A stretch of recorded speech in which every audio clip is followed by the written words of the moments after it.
Meet Cheryl Yates at ERA Liberty Realty. With over 30 years of experience, Cheryl provides each of her clients with the best level of customer service, along with helping families with the next phase of their life. The buying and selling process comes natural to Cheryl, as her understanding of the housing market allows her the ability to answer any questions that may arise. With offices in both Jefferson and Berkeley counties, she works hard to ensure the outcome you deserve. Cheryl is the key to selling or buying your home.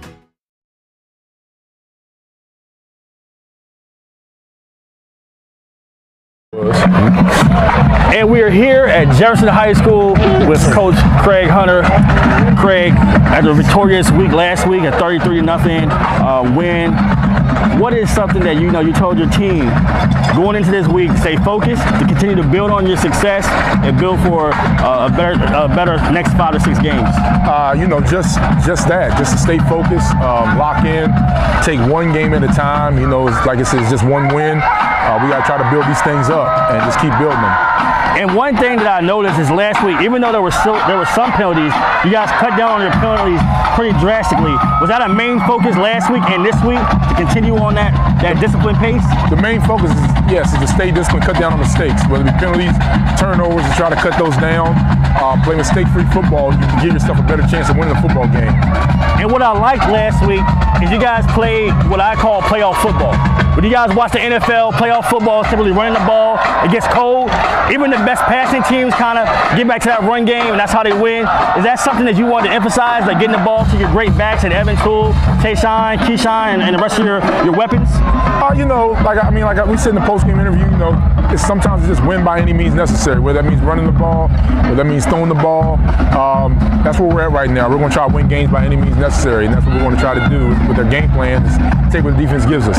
Is there anything tonight in particular that you guys really want to work on? You guys want to continue to add into your scheme, defensively? Defense, we just want to get after them. Offense, we just want to play mistake-free, clean football, put some points on the board. And that's the key. The key, obviously, is to put more points on the board than the other team. But last week, you guys got a shutout, which was your second shutout in the last year. I think you guys got a shutout last year versus South Hagerstown. Is there something that you talk to your defense about this week to continue that trend? Like, let's try to continue to build, being a dominant defensive team. Just build, just keep building. Defensively, we just want to get after people and attack, be aggressive. Seems like we're getting better at tackling, so that's the main thing. Just get better at tackling, be aggressive, keep attacking, and hopefully good things will happen. And this next little small stretch, they're not against any EPAC teams. It's a chance to be able to go against people who might not know you as much. Obviously, you've seen how they kind of try to double team some of your wide receivers. Do you expect today to be able to get them a couple more attempts than usual, than a team that knows them very well? Like I said, we'll just read the flow of the game, and just read the flow of the game and see what's available for us, and just take what the defense gives us. If they give us one-on-one matchups, and we're going to take advantage of them. If they don't, they double cover somebody. It means somebody else is open, or they lift the box light, so we just run the ball.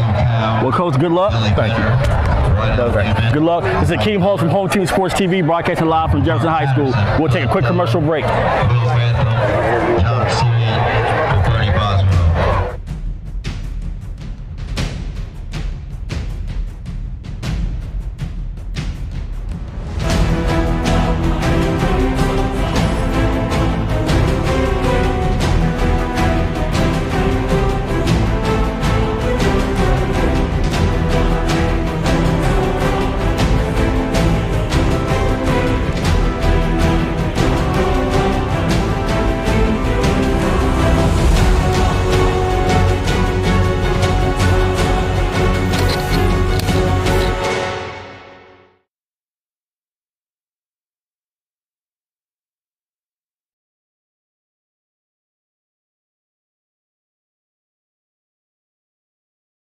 Meet Cheryl Yates at ERA Liberty Realty. With over 30 years of experience, Cheryl provides each of her clients with the best level of customer service, along with helping families with the next phase of their life. The buying and selling process comes natural to Cheryl, as her understanding of the housing market allows her the ability to answer any questions that may arise. With offices in both Jefferson and Berkeley counties, she works hard to ensure the outcome you deserve. Cheryl is the key to selling or buying your home.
Juwan is the ultimate hype guy. I love him.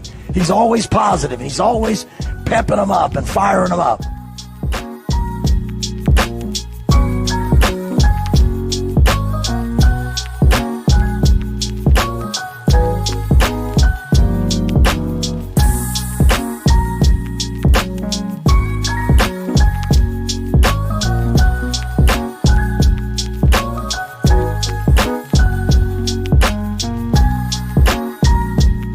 Come on, Parker, work, Parker, work, Parker, work, work, work, work, work, work, work, work, work.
Meet Cheryl Yates at ERA Liberty Realty. With over 30 years of experience, Cheryl provides each of her clients with the best level of customer service, along with helping families with the next phase of their life. The buying and selling process comes natural to Cheryl, as her understanding of the housing market allows her the ability to answer any questions that may arise. With offices in both Jefferson and Berkeley counties, she works hard to ensure the outcome you deserve. Cheryl is the key to selling or buying your home.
Juwan is the ultimate hype guy. I love him. He's always positive. He's always pepping them up and firing them up.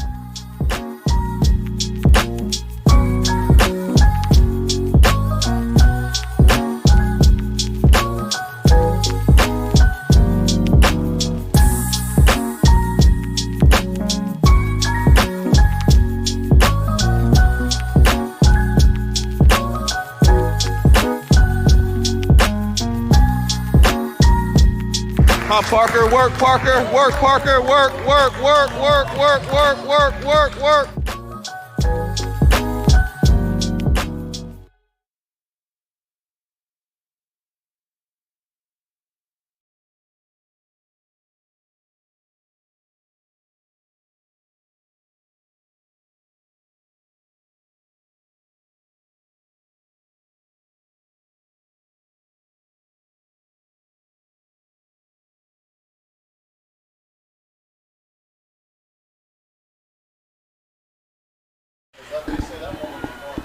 We are live at Jefferson High School where we have the 2-2 Jefferson Cougars versus North Hagerstown Hubs. I am joined by a special guest, quarterback of the Shepherd Rams, Sammy Roberts. Sammy, definitely a pleasure to have you here. Last year you were an all-state quarterback. You know a lot of these players very well. You know, watching the first 4 weeks of the season, what is something that you've seen that you hope that Jefferson continues, and something that you've seen that you hope Jefferson can correct going forward to have a little bit more of a successful season and a deep playoff run? Yeah, first of all, thank you guys for having me. This is a great opportunity for myself and the community as well. I love being a part of the community and a lot of things I do. For the main thing that I would like to see them do better is push the ball down the field a lot faster. It's like they're almost lagging in what they're doing. They don't have any get up. It's a lot really slow. But I mean, some things they have done well. You know, they've come together over this last few weeks. You got the line has came together. I know Coach Billy's a great coach. Yes, he is. I mean, you can tell that he has worked with those guys. You got a lot of young guys on that line. I don't think the only guy that I can remember from last year is Richard. Yeah, that's they still have a lot of freshmen and sophomores. Yeah, so you lost some older guys that were there that kind of kept that thing together. I mean, guys from last year, I had Joe Signs like on my left tackle, protecting my blind side. I didn't have to worry about anything. I mean, he's great. Joey Slaughter really kept it together. Then Davis right in the center. I mean, he was there, and all of us worked for that senior year. And that's the one thing that I've seen got better over the last few weeks. And what I liked about those players you just named, they weren't overly huge guys. They were guys who became linemen because they put the work in the weight room. And I think that's something that you can start to see with some of these kids, and what you will see, obviously, a difference in their bodies next year as they continue to push being in the weight room to get stronger, to be able to handle those kids that might be 275, 300 pounds. So we are excited to be back live on HTS TV covering the full scholastic and athletic year for 2022-2023, where we have your North Hagerstown Hubs versus the Jefferson High School Cougars. Today's title sponsor is Shelton Tree Services. Shelton's Tree Service is a family-owned and operated business for over 20 years.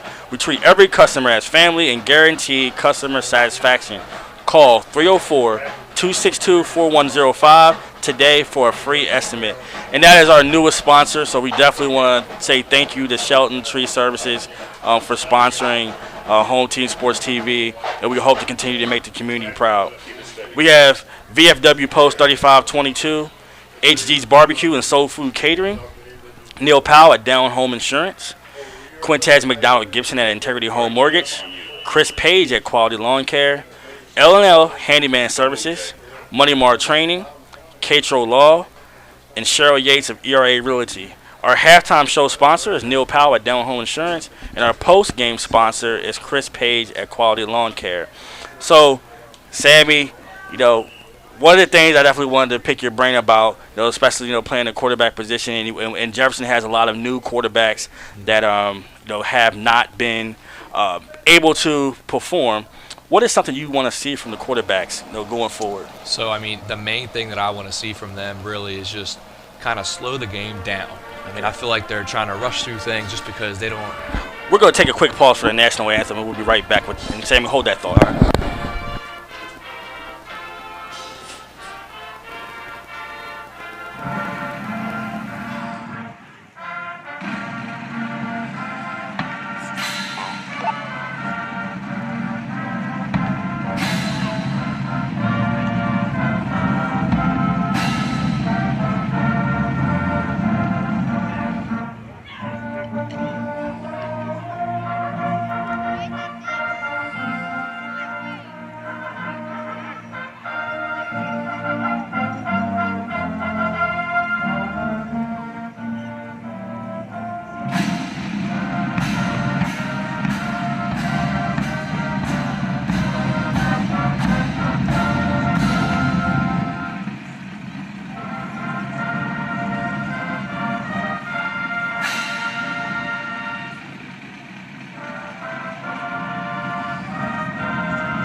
say is Jefferson has an amazing band. I think every year since even when I was in school, Jefferson's had an amazing band. I mean, getting back to that comment, Sammy, the question I asked about, being a young quarterback, I remember you starting your junior year, and obviously, at first it kind of is the deer in the headlights, and by the end of the season, you was cooking. Throwing for over 300 yards every single game. What is something you could tell these young quarterbacks going forward about the speed of the game, and what helped you mentally be able to get over that hurdle to being the type of quarterback you knew you were inside the whole time? Yeah, so I mean, junior year, I'm gonna give a little bit of my experiences from junior year. I the game definitely sped up a lot from playing JV my freshman and sophomore year. So that was kind of a learning, and it was really learning for a lot of our team as well. We were a really young team then, a lot of first-year starters on that junior year team. And then, going into the summer of going into my senior year, I started really just breaking down coverages and studying because I wanted to learn, I wanted to get better. Then senior year rolled around, we added the R4 system into our thing, which is simple in your reads pretty much. For each route, you have certain steps you have to take, and that helped me. I studied that book a lot. So with those things right there, my senior year it became easier. So that's what those guys I feel like need to do: to slow the game down, really break down film, break down coverages. It makes the game come a lot easier for them. Yeah, and I think that's what what I spoke about a couple weeks ago when I was telling the kids from rec league and middle school, even JV.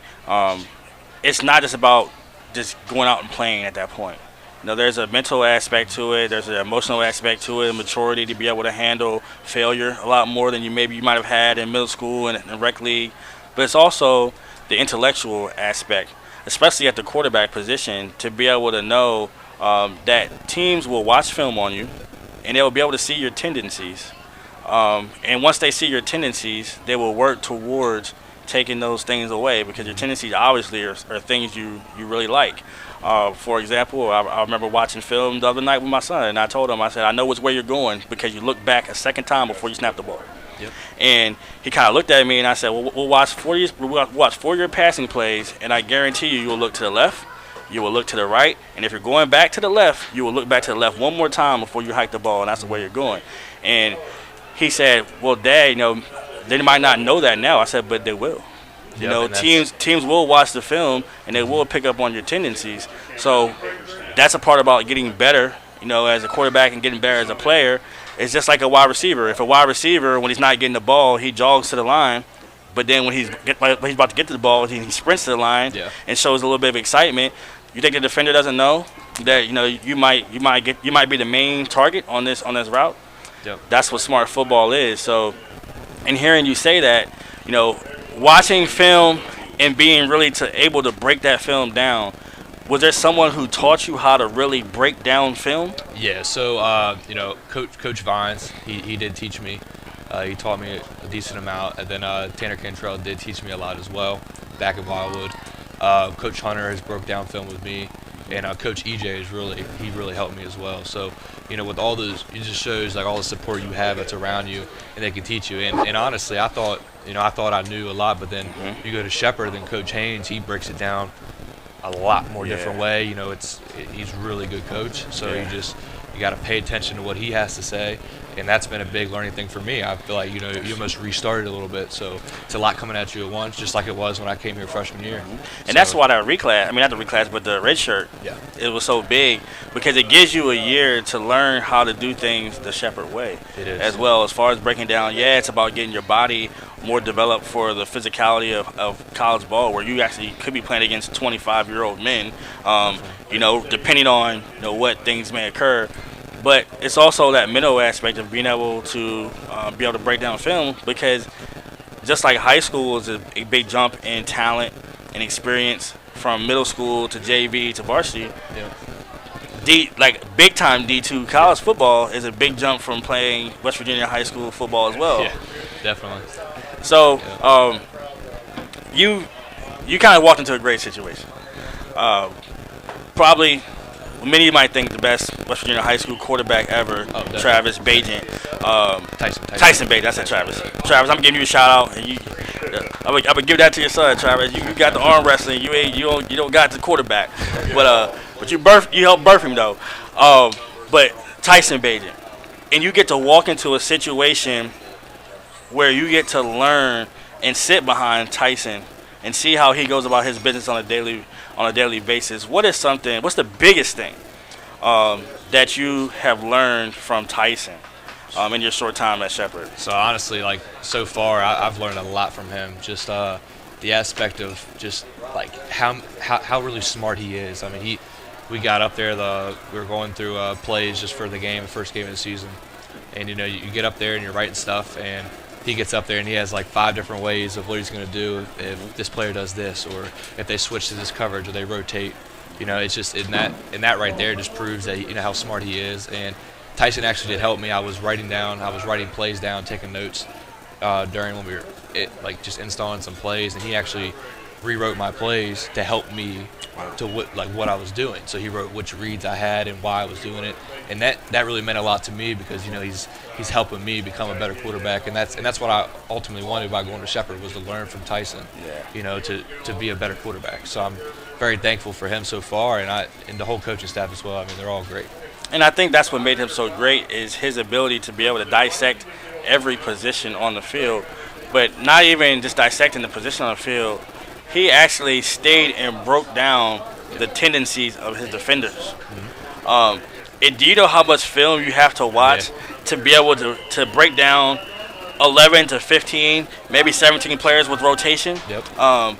Their players on the field, to be able to break down their tendencies over maybe 2 to 3 years. Yeah. That's a lot of film work, and I think that's what a lot of people don't understand, and that's what a lot of people don't realize. Especially at that quarterback position, or your safety, or someone who, middle linebacker, those signal callers. Yep. It's not just about going out on the field and playing on Friday night or a Saturday night. It's a lot of film work, a lot of things you have to do before the game to be ready, to be able to play at the maximum level. It's not just about running a 4.3 40 and think you're just going to come out here and run past everybody. Not at all. And to make that any better, he wrote every single number of every defender that was on the field. Yeah. So it's just, you can tell that he cares. I mean, he wants to go to that next level, and that's something that I want to be around, definitely. And when you see the mock drafts, it definitely looks like if he continues to perform the way that he's performing, that he can potentially even get drafted. Yeah, he will. Yeah, so it's not just about potentially getting a quote walk-on or signing a free agent deal. He is looked to get drafted. Yeah. And that's the same with Joey Fisher as well. Yes. I mean, Joey's a big guy. He's such a great guy. I mean, he's really nice, and you can tell that he's serious about it as well. He's a very good guy. It looks like Jefferson has a turnover chain. Look, they bring a little bit of swag back to Jefferson High School. So let's hope that we'll see that turnover chain a few times, and it can become something that they make popular based off of being highly successful. And one thing that's definitely different now, as opposed to when I was, at Shepherd, a lot of those players, when I was there, they knew that these 4 years was it. Yeah. They were my friends. They were some of my closest friends, but they knew that after these 4 years, I mean, we had a couple, LeBron Frazier, Bootsy Washington. We had a couple players that they got some free agent tryouts, but it really wasn't as within reach back, in the early 2000s. I'm telling you guys my age. I'm telling my age a little bit, but the early 2000s for D2 players to get chances in the NFL and at that next level. So it just goes to show that generations can continue to build programs, and even though they might not be the one that gets to the Division II state championship, they contributed to building that program to the way that it is now. And I think that's what many people want to see with this Jefferson High School team as well. With the great seniors like you going out last year, and then now having Powell and you having Fritz, and you have some of these great seniors this year. Continue to build that culture, and you might not be the one that wins that state championship. You might not be the one who gets that success, but when that success comes, I guarantee you that coaching staff will remember those players because it was you guys that started the culture change. Yeah, and back to that. I mean, last year we had, that my junior year, really, that group right there, we all kind of came together. We're like, look, like we want to make a change, and we knew like junior year we didn't have. I think we went a little bit over 500, like a game over 500. So, senior year, we were like, look, like the summer, right after that season, we need to make a change, and we're going to be the ones to do it, right? So, I mean, last year we finished 10-2 and lose a game to Bridgeport, where, I mean, Bridgeport's a good team. There's downhill run. So, but they run that since youth league, so it's just they do that over and over and over again. But I mean, we still scored a lot of points that game. It was just more of like just defense trying to stop them. So that's all it was. And then we get pretty much semifinals, like we're close, and then it's just drop off. But then I feel like with that going right there, we set that up for this program to still succeed. And that's the ultimate goal that we wanted. I mean, we wanted to have the kids that are younger than us come up here and know that it's a winning program and it can be done. Yes. They just have to put the work in from their freshman year and not wait till their junior year. And actually, like, I tell people too, it's really, you put it in, as soon as you get finished playing sports, your 8th grade year, it's time to get into the gym. 110%. And a great return for Jefferson High School, Alejandro Martinez will bring the ball to the 45-yard line of Jefferson, and we will have a 1st and 10 Cougars from the 46-yard line. And we will get our first look at this Jefferson offense, along with our first look of this North Hagerstown defense. And I say a tank, number 56. Yeah, big boy. Let's see, let's see what type of motor he has. But they're running a 3. It's like a 3-8. They got a. I've never seen a defense like this before. Yeah, it's a little bit weird. All they're trying to do right here, they're just trying to stop the run, really. Yeah. Because they know that. They think that they have a quarterback back there that can't really throw the rock that well. Yes. And honestly, the last couple games, we haven't taken advantage of throwing the ball deep. Yeah. So right now, they're going to come out in this look, trying to stop the run, and this is when we have to beat them, right? We got to beat them with the pass. And it also puts the pressure on your cornerback as well to see if you can cover him one-on-one, because they're single high safety, and he's set right in the middle of the field. Yeah, I mean, and this, see, but now they're dropping back cover 2. We'll hand the ball off. In that play, I kind of wish to see that that deep ball to Spencer. Yep. And even if it might not have been successful. Even Isaiah as well. They got a corner on him that's faced in towards the quarterback looking at him, right? So, I mean, that's easy money for Isaiah all day long. Yeah. And even if those plays aren't successful, because it is hard. It is like a lower percentage on deep routes, but it puts that defense back a little bit. We got a 6-man box right now. So they got 3 people back. They should throw this ball to Spencer all day. Well, let's see. I think that's what he called. Yep. We go out the key. And it's dropped. And to be honest with you, that's something that we have seen. We have seen from Keyshawn, this year. Some of those drops. And what I've noticed is sometimes, even being a player, myself, at some point in my life, sometimes some players. Some players feel good getting hit first. I like to get hit first. I don't know. You know what I'm saying? That's something that he loves to do. But some people like to get hit first, get the little jerseys out, and then once they get them jerseys out, then it's game time at that point. So this should be a rollout to Dylan. He ran the wrong play, wrong side. See if he's looking down the field. Dumps it off. And that's not a bad pass. Mm-hmm. We got a flag on the play. Be our first flag of the game. So I did see the play call down there. I still know the signals a little bit, but so Dylan went to the wrong side of the field on that play. He's supposed to come to the short side. So, I mean, there's little stuff like that, just he's a younger quarterback, still learning things. Still learning how the flow of the game goes. So that's just, he's got to get used to it. It's funny. Before coming in here today, I did a little bit of research, and I was watching some clips. Mm-hmm. And it was a clip of the Seattle Seahawks and Denver Broncos game, which was week 1 of the NFL season.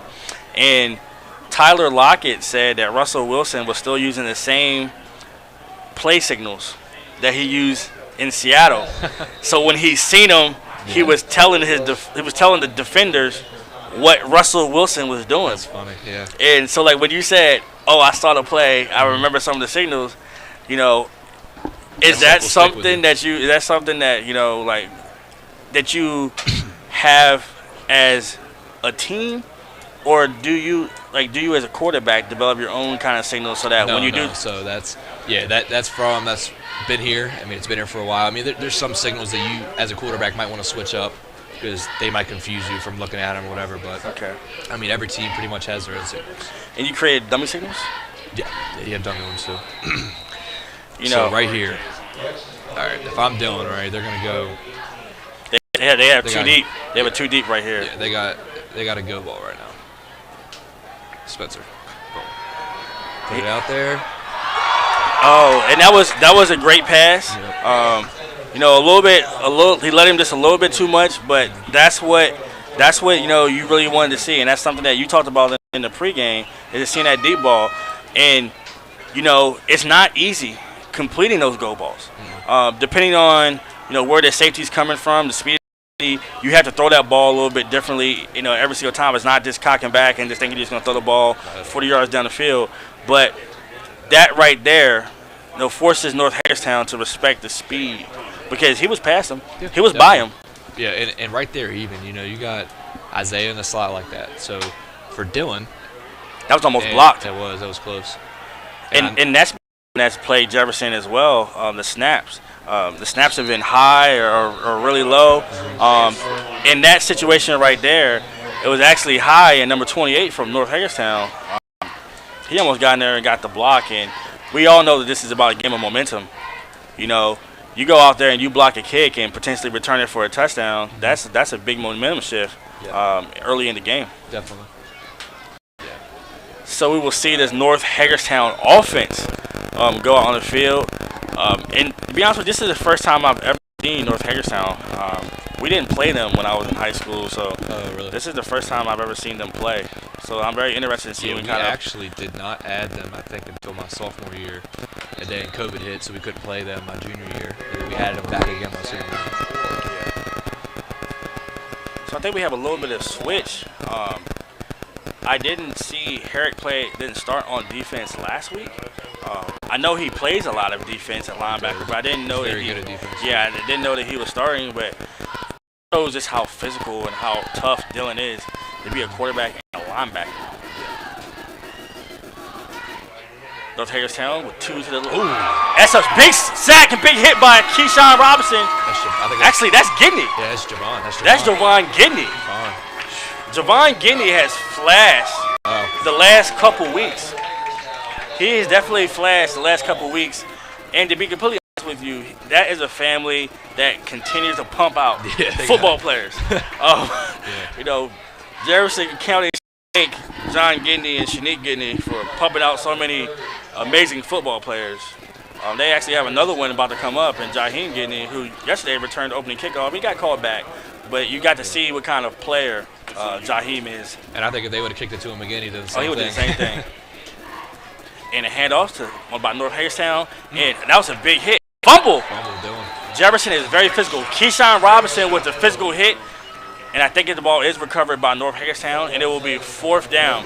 So, Sammy, what we saw was 3 straight plays for North Hagerstown, and it was 3 straight runs. I know the first couple weeks of the season, Jefferson's run game did seem a little bit soft, but last week they seemed to shore it up just a little bit. Do you think that was kind of let's test our line and see what our line is before we might open things up? Yes, and I also feel like they weren't very confident in the quarterback situation. They didn't really know what to really do for them. They were they have very young guys back there. And a shank punt. And let's see, I wonder if they have a danger call. And the ball, we would have a 9-yard punt. Wow. And it'll be a 1st and 10 Great field from the North Hagerstown 45. Good shot. Yeah, that's that definitely was a shank. It went off the side of his foot. Now let's see what Jefferson has going on right now. We got to see a couple runs. We didn't see any quarterback power runs. So actually the ball will be now at Jefferson's 48-yard line. No, I think the refs want to fix it.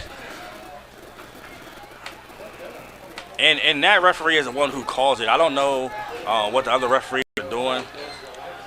Coach Hunter always gets it fixed. So. Yeah, Craig's a very smart coach. Either he'll get a fix or get a flag, one of the 2. Yeah. Well, let's see if they try to get Dylan involved in the run game this play. I'm calling a quarterback power. See Big Wyatt in. Actually, the ball will be handed off to Evan Toole, and he is hit after a gain of 1. So, North Hagerstown has been pretty stout against the run early on. Yeah, they're just loading the box. They're putting guys there to stop the run. And, and just at this point, we need to throw the football. And the thing about it as well is, even in this type of defense, it also takes away what Jefferson has done in the passing game, which has been those quick, short rhythm routes. Yep. It sets them up for that. So they're going to force Jefferson to be more vertical. We got one-on-one with Keyshawn. Yeah. Corners bailing. And they got a single high safety as well. And then hand off to Isaiah Fritz. Isaiah Fritz with a shifty move, and he is tackled at the North Hagerstown 36-yard. Oh, he's still going. Strong man. And that's what we just talked about, Sammy. We talked about how when Isaiah came in as a freshman, Isaiah was around 135 pounds. Yeah. Isaiah is a strong 160, 165 right now, and to be completely honest with you, he's one of those prototype slot receivers that I could easily see having a very successful career at the D2 level. Definitely. With his speed, shiftiness, and quickness. So fast. Yeah. And he's also a very smart route runner. Yes, he is. So, last year was a lot of times where, I was throwing, you throw to him, and he's already open pretty much. So it's just it's always nice to have really smart route runners. Man, I always tell you, that's a great run by Evan Toole. And I think Jefferson has found more success from the outside. And you see strong blocking by Wyatt Shively. And yes, Wyatt is a great basketball player, but he has really built himself into a real strong tight end as well. And, he kind of reminds me a little bit of Trayvon Wesco. No? Yeah, a little bit. Yeah. Got real physical. Got a lot of good size, a lot of good strength and power. Can catch passes, but also is very good in the run game. So, and he's only a junior, so he'll be back next year. Yeah. We have 2 wide receivers to the right, and we have another jet sweep to Isaiah Fritz, and he cuts it up. Fritz to the 10, and Fritz in the end zone. Touchdown, Jefferson High School Cougars. And you got to see Craig put Isaiah Fritz in motion and allowed him to create on his own. Now, obviously, we all know that you can't have great plays without great blocking and help of other 10 players on the field. But getting the ball in the hand of playmakers and letting them create is the easiest way to have a lethal offense. And I actually like that. The quarterback overthrows the go ball right there, right? And you come back and you just find ways to get the ball in the playmaker's hands. Yes. And then look what happens. And the freshman kicker, Jonathan Pineros, with the kick is good. And I got to see a lot of Jonathan last year, Wildwood Mustang. And Jonathan was a good kicker last year. So it's just it doesn't shock me to see Jonathan be the place kicker going forward. It may be, one of these games, Jefferson is leading by a substantial margin, to be able to see them try a field goal from a little bit of distance, just to see what he can do. Cool. Always thought that was fun when you get to see in the high school level kickers attempt long field goals. I think Musselman a few years back had like a lethal kicker, and pretty sure he went D1. I can't think of it. I know they had a big lineman that used to kick when we were used to play him. So speaking of Musselman, we got Blake Hartman on Shepherd right now.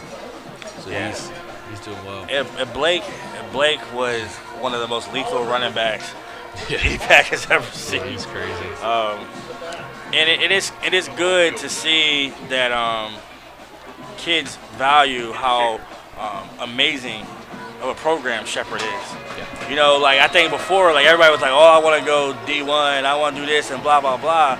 And now people realize with the amazing facilities, the amazing coaches at Shepherd University, Shepherd now being more of a national power on D2. Now you see some of these higher profile kids saying, you know what, I'd rather go D2 and play at a high level D2 than go maybe to a lower level, D1. Potentially, it's not just about even setting, but it's not even the same brand. No. At a high level D2, you're competing for a national championship. Yep. you're on TV more. You know, you have more publicity at a high level D2 than at a lower level, you know, D1 school. Definitely, and the transfer portal has been a huge factor there as well. You know, you got guys going over the place, and you know you're able to get guys that are at Division I, and they're just like, look, I just want to play football. So why not go to like one of the best Division II programs in the country? And it's not even, and now it's not even seen as like a downshift. It's not a downshift. No. This you're playing. You are excited. Yeah. To get recruited by a Shepherd. Yeah. Like it's not just like, oh, okay, you know, I'm going to Shepherd. No, it's like I'm going to Shepherd and I'm going to compete for a championship. Yeah, that's the goal. And that's what you want. You're not playing football. Football is not a sport. You just play for fun. Yeah. You know, I tell everybody all the time, football is just not a game that you're just playing for fun. You're playing to win. Yep. It's too much of a physical sport, and it's too much invested. You know, just to think you're just gonna go out there and play. And if you're just playing it for fun, you're probably gonna get hurt. No, it's too much. I want to win. Yeah. You know, it's funny. I'll take you to a story of, you know, going places and playing pickup, you know, with my younger brother. And you know, if we ever play a pickup and we might be down or something like that, because we're going to be on the same team, trying to show that that West Virginia is for real. You know, that's what we like to. We like to take those challenges, playing people from other places, and all we would have to say to each other was, "Do you want to lose?" And it was just something we clicked. Yeah. You know, it was something clicked. Like, nah, man. Like, there's no way I'm putting this much effort and I'm losing. I don't care if it's pickup. Yeah. It don't matter what it is. I want to win. You always got to be competitive. So it'll be a 2nd and 13 from the North Hagerstown 15-yard line, and we have an injury on the field, so we will definitely have prayers for the player, and hopefully it's just cramps. I know this is the 5th game of the season, but we were seeing cramping a little bit last week. Yep. And I think, you know, maybe with the weather being a little bit warmer earlier today, obviously your hydration is very important. So let's just hope that it's potentially a cramp. But we are going to take a quick commercial break, and then we'll be back at Jefferson High School. So with Jefferson leading 7-0 with 6 minutes and 10 seconds left in the first quarter, this is Home Team Sports TV broadcasting live.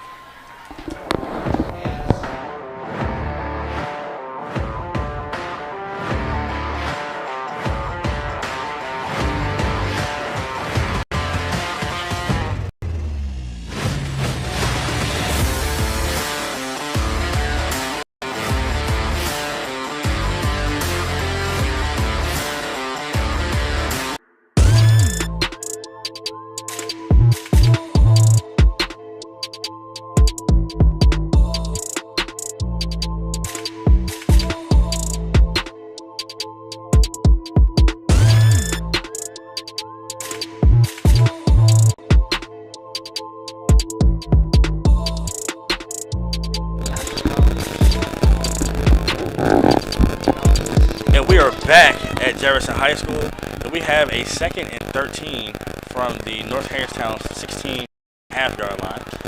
The first pass of the game from North Hagerstown will be a screen pass, a good catch by the running back, but he is wrapped up by an all-state candidate, Nolan Meeline. And I'll tell you what, Nolan is one of my favorite players to watch. You can tell Nolan's been in the gym. You can tell that Nolan watches film. You can tell that Nolan's physical. You never really see him hurt. You know, with linebacker being a very physical position, you never see Nolan hurt. Yeah. You know, he's out there every single week. Nolan's going to be a middle linebacker somewhere on Saturdays. Yeah, and whoever does get him at the next level, I mean, they're going to really like him. Yeah, I mean, he's a competitor. He loves hitting people. Yeah, and that's what you. And that's a great pass right there. That was a great anticipation pass from the quarterback, and a great run from North Hagerstown. They'd be 1st and 10 Hubs. And if you guys watch that on Home Team Sports TV, the anticipation of that throw was amazing. That was a 25-yard out on a dime. That was a great throw. So 1st and 10, North Hagerstown at Jefferson's 41-yard line. And a handoff to the running back. He gets to the outside, and he is wrapped up by who? It's like Nolan Meeline. Yep, Noel. And Spencer. I think Spencer's in there too. Yeah, man. Nolan is not playing games today. Yeah, Nolan. back to what you're saying about Nolan, he's also a very smart player as well. Yeah, very smart. You know, and he has Phil helping him, which Phil played linebacker at Walsh. Yeah. So I mean, he's he got smart guys helping him, and Nolan he's very coachable. Yeah. Very coachable. So you have two wide receivers to the right side. They're in power pistol formation. Hand off to the running back, and he busts through the middle. And a great run. Oh, and he runs over the middle linebacker for Jefferson, and will get a gain of 10. So it'll be 3rd and 1 from the Jefferson, actually from midfield. In North Hagerstown, this possession is finding some holes, running up that middle. And one thing I have noticed from Jefferson the first couple weeks of the season, they do rotate their linebackers a good amount. Yeah. So they have ZD in. ZD was one of the most dominant running backs in middle school history. I think I was an 8th grader when ZD was in 7th grade. Yeah. And he, even then, he was dominating everybody. I remember to a game, and I think every time he touched the ball, he scored. Yeah. He also hit people too. It was crazy. He was about the same size he was.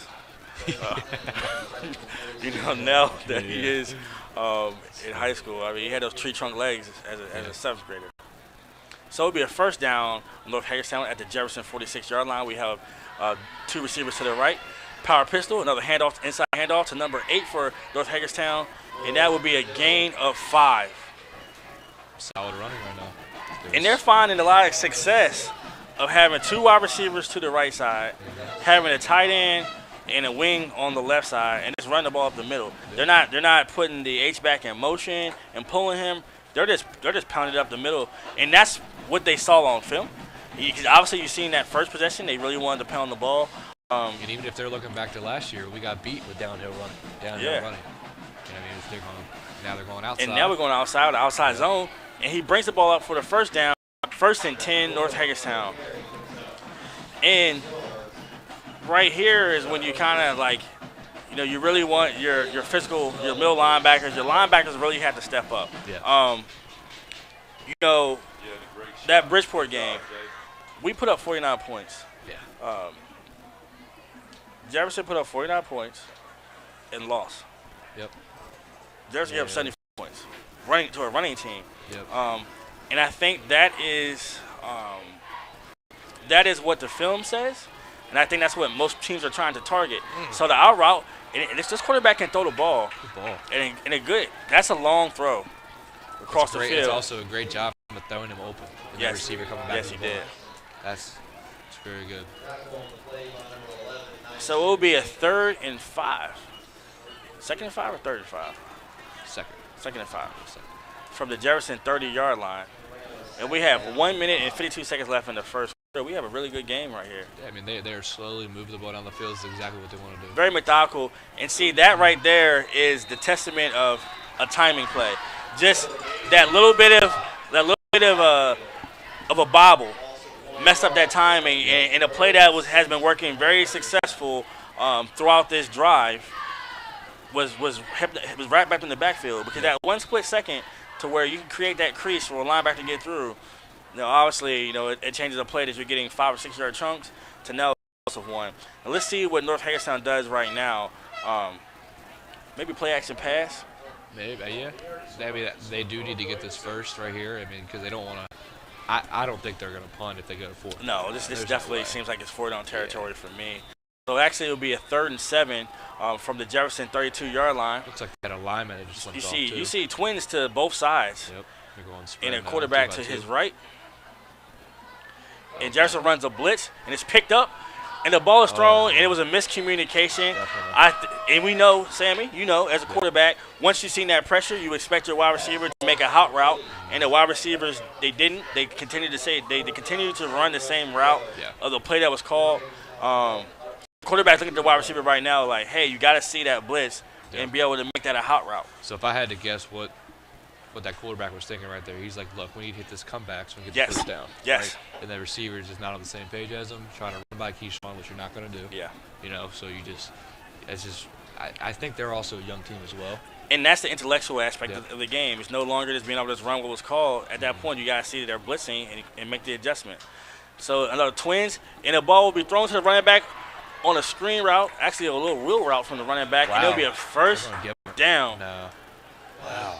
first down for North Hagerstown. And typically on the defense, that's a linebacker's man. And he ran free on that halfback wheel. Yeah. You know something I haven't really seen? I haven't seen that Christian McCaffrey route from the running backs. Yeah. The angle route. You'll see that with Tayshawn probably. I think Tayshawn runs that for us a little bit. Yeah. You run out more towards the tight end. You cut back in. Yep. That's a very you seen Christian McCaffrey. Earn himself a 99 rating on Madden off of doing stuff like that. That's Ronnie Brown, man. That's what Ronnie Brown does. I think. And it'll be 2nd and 11 from the 15-yard line. I think North Hagerstown is going to take this until the end of the quarter. So there is 13 seconds left. And smart thing for they them to actually don't have to use a timeout. I've seen a little bit of confusion on the play call, but they realized they had that mental awareness to realize that they don't have to run a play.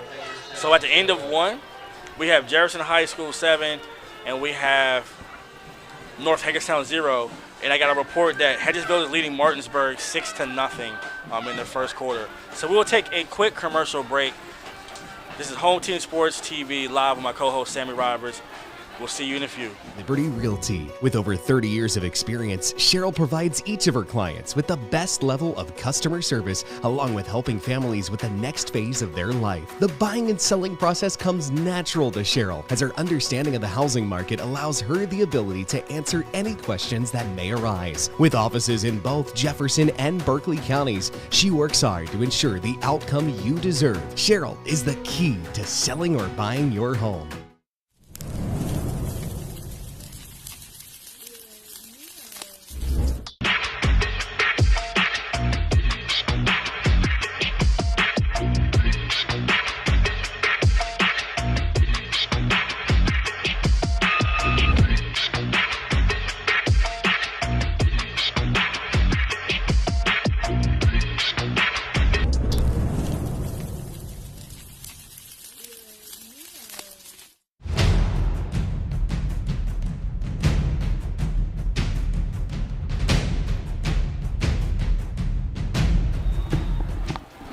We are back at Jefferson High School, where North Hagerstown is at 2nd and 11 from the 15-yard line.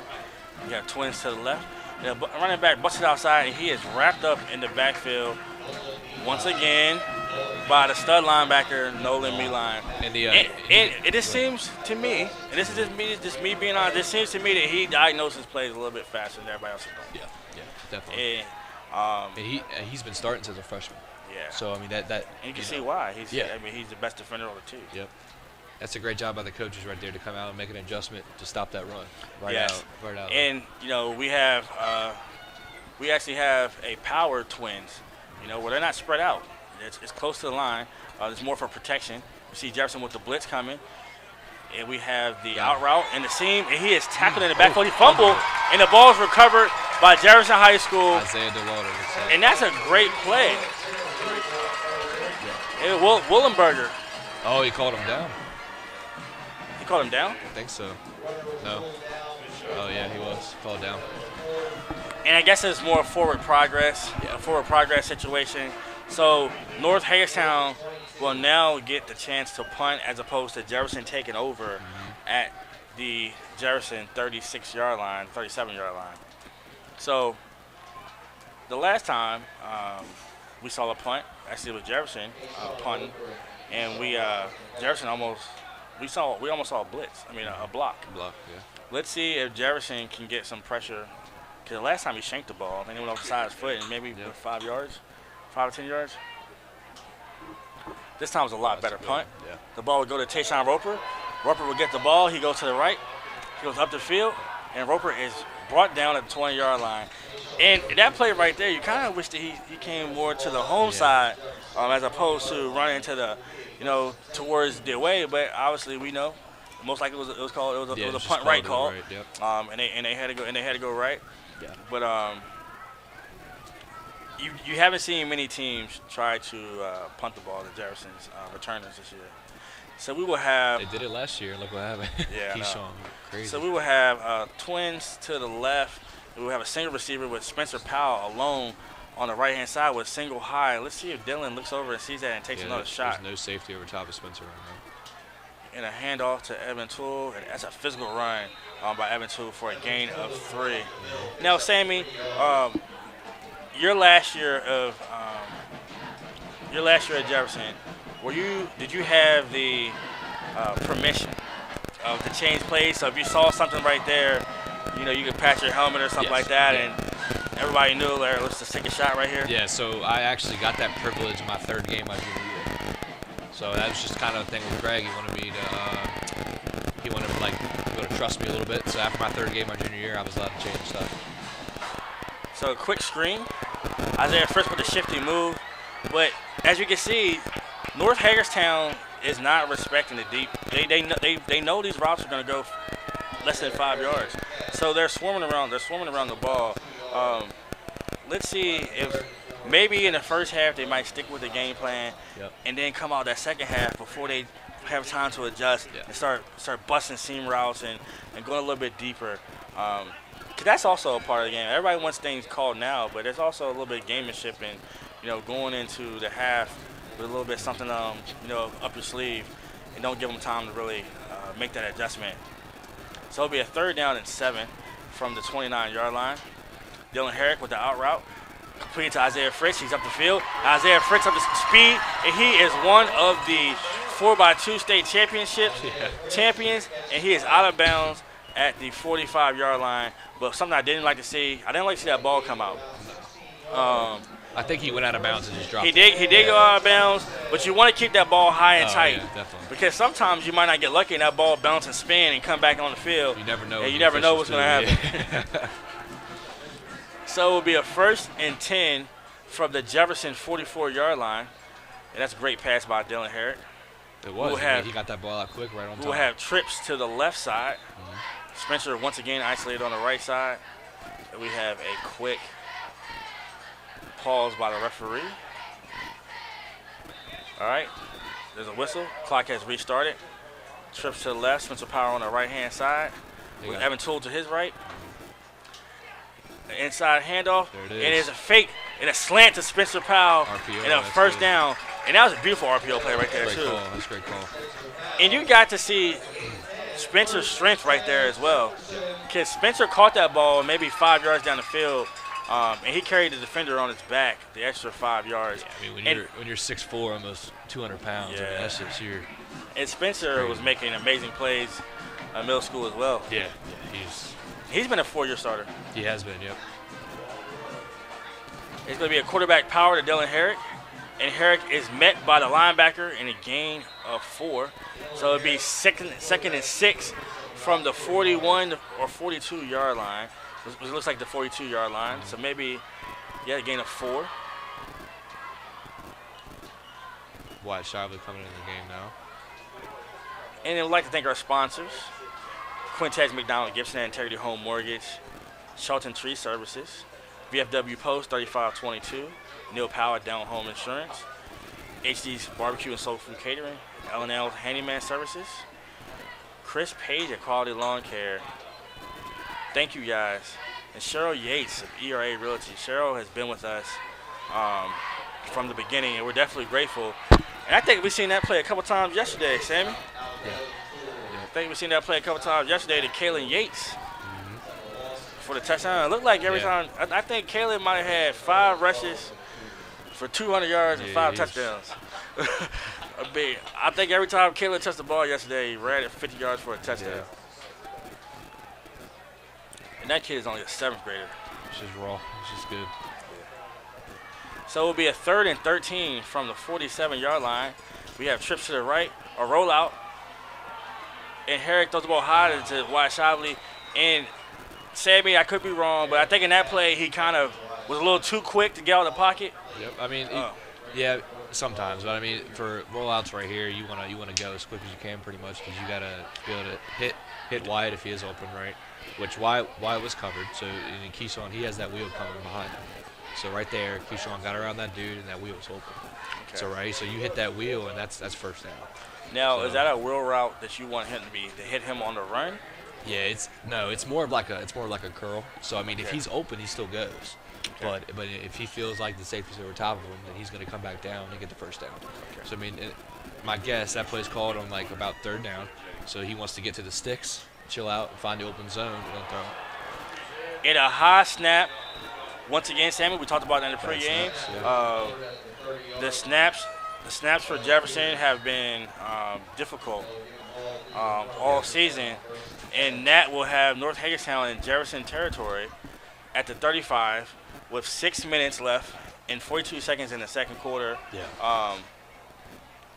I think many people felt like that North Hagerstown was a very physical team, but that Jefferson's athletes would be able to create. But we were saying that North Hagerstown is a very athletic team as well, and they're very physical. Yeah, and actually, one of the coaches on Shepherd's staff, his son plays on North Hagerstown, so he was telling me they're a pretty young team as well. Yes. You know, which is something. Look, I mean, they're going to be great. Yeah, they're going to be a very good team. They're competing well now, but they're going to be a very good team. I feel like Jefferson should be up on top a little bit more right now, offensive wise. They need to be pushing the ball down the field, but that's back to what I was saying earlier about the tempo. It's just not as quick as it used to be, where you feel like everybody's just kind of looking, like play calls got to be in, and you got to get everybody going. And once you get on that rhythm, then you're fine. And for the Hub Nation, back in Hagerstown, be proud of this team, because this team looks like it's going to be a problem in Maryland for years to come. So you have 2 receivers to the right. You have a tight end and an H-back to the left. Quarterback drops back. He rolls out to the right side. Oh. And he is smacked. That's Nolan. By Nolan Meeline. And the lineman is telling him, like, hey, you got to get rid of the ball. That's one of those situations. That's one of those situations where you're trying too hard to make a play, and you're too valuable. Yeah. And because Nolan just ran through his body. Yeah. So, quickly, his lineman came to him and was like, hey, man, you got to get rid of the ball. It's hard to block for 7 to 8 seconds. Definitely. Unless you're Kyler Murray, then you run around a little bit. Yeah. That last play for the Raiders. I had to do a little check on Jack Gillespie's. Yeah. After that Raiders game, I had to put an APB out, see if Jack was okay. So Jack, if you watching, man, let me know you okay. That ball's picked off by Moses Talley, and Moses is running down the field, and he is out of bounds at the 43-yard line. It's about time that he finally gets one. He's one too. That's very, finally getting his start this year. Yeah. And just making the most out of it. Man, and Moses has amazing arm talent as well. He does, yes. Yeah, Moses has but amazing I think Moses arm wanted talent. to just play defense, actually. I think he. But maybe. Yeah. Maybe. But he's playing it well. Yeah. And to be honest with you, that's what matters. Yeah. He's playing it, and you see he had the turnover chain on. Yeah. Moses had the turnover chain on. So it'll be 1st and 10 Jefferson at the 44-yard line. Dylan Herrick with trips to the left side. And he steps into the pocket. He throws the ball deep to Keyshawn Robinson, and the ball is picked. Oh, we dropped it. See, that's right there. He's throwing unbalanced. Right? He's got to set up and relax and let that thing go. And Keyshawn was triple teamed on that play. But that's the shots that we've been asking for, and eventually those shots will be successful, and they will hit. But those are the shots right there that you want to see. And number 4, Orrin Humphreys. That's the story. Orrin was a kicker last year. Yeah, and I remember seeing him in practice. And I was actually with one of my good friends, Neil Powell. We were watching a great run by Dylan Herrick. We were watching practice, and we were seeing Orrin throw the ball. We were seeing him run routes, and he said, "I think that's our kicker right there." Yeah. And I was like, "There's no way." Yep. Like this guy he's uber athletic. Yeah, super. And to see him go from a place kicker to a starting wide receiver, you don't really see that too often. No, I mean, back to that last year when we would want to give the defense a great look, they put me at quarterback and then put Orrin at receiver. Yeah. And every week you're giving them a great look. And Orrin and I are out there loving it, burning the defense. Yeah.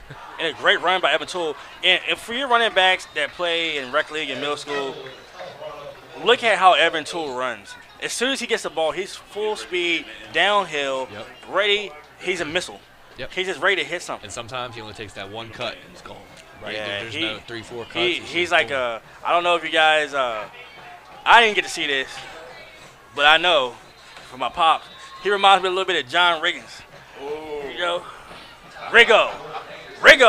You know, he reminds me a little bit of John Riggins. You know, real physical. Everybody thinks he's not fast, but he's fast enough. He's fast enough, and when he gets that hit of speed, no one really wants to get in front of him. Yeah, he probably trucked. I can't even count how many people he trucked last year. You know, this guy's trying to size up with him. He just runs them right over. Yeah, I remember after years of just being saddened by my Washington Commanders. You know, just having to put up my dad's old VHS tapes just to see us win something. You know, so I had to watch that Miami Dolphins game. I had to watch when we beat the Broncos, and I probably couldn't even eat Cracker Jacks at that time. You know, but I just needed to be reminded of why I'm putting myself through this torture. And unfortunately, I have 2 kids, you know, that I try to put through the torture right now. My other side, he refuses to watch football, but man, the other 2, they ain't got no choice. they Commanders fan. We all gotta suffer together. You get trade once you get out of my house. So if he's 2nd and 4 from the 22-yard line, and we have trips to the left, and Spencer Powell isolated on the right-hand side, and we see Evan Toole in motion. And a pump fake and a beautiful run, but he's tackled. Damn. Did he fumble? I tucked the ball. I think it was friendly fire for North Hagerstown. So we're actually going to go to a quick commercial break. This is Home Team Sports TV. Jefferson is driving. It'll be 1st and 10 from the 15-yard line. We'll be right back.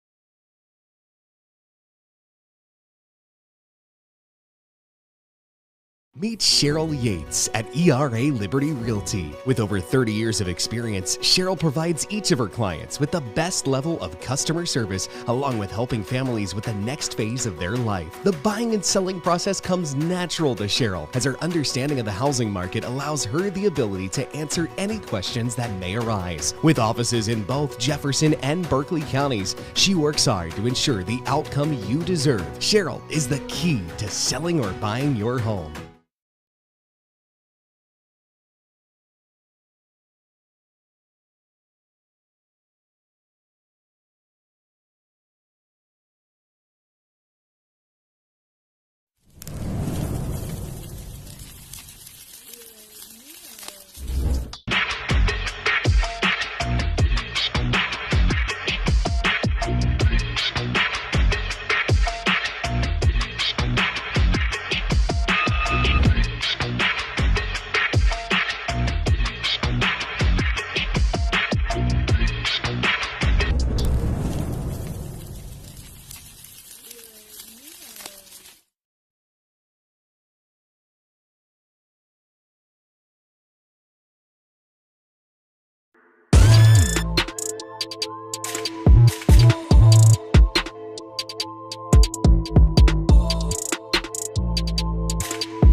Juwan is the ultimate hype guy. I love him.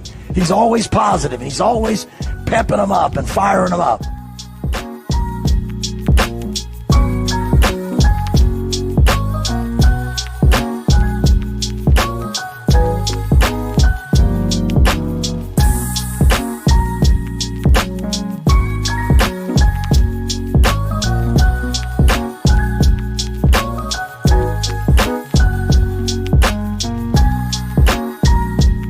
Come on, Parker, work, Parker, work, Parker, work, work, work, work, work, work, work, work, work.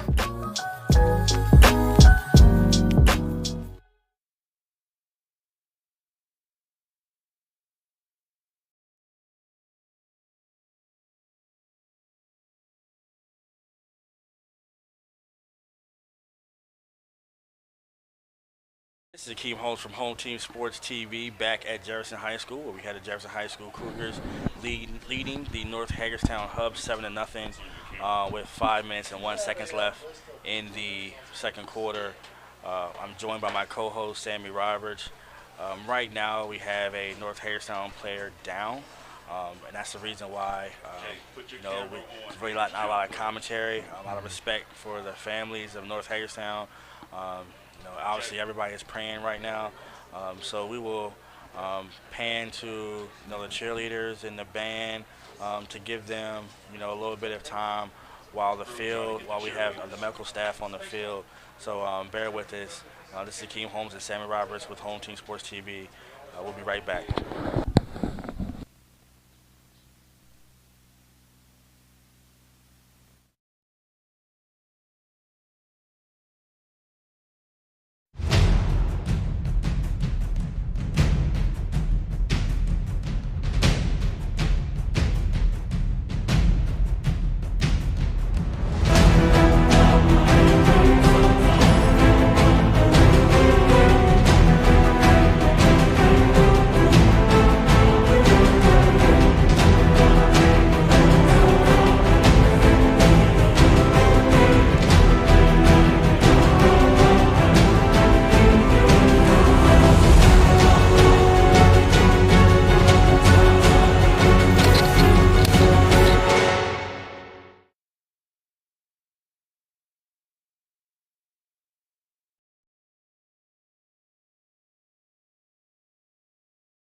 Meet Cheryl Yates at ERA Liberty Realty. With over 30 years of experience, Cheryl provides each of her clients with the best level of customer service, along with helping families with the next phase of their life. The buying and selling process comes natural to Cheryl, as her understanding of the housing market allows her the ability to answer any questions that may arise. With offices in both Jefferson and Berkeley counties, she works hard to ensure the outcome you deserve. Cheryl is the key to selling or buying your home.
Juwan is the ultimate hype guy. I love him.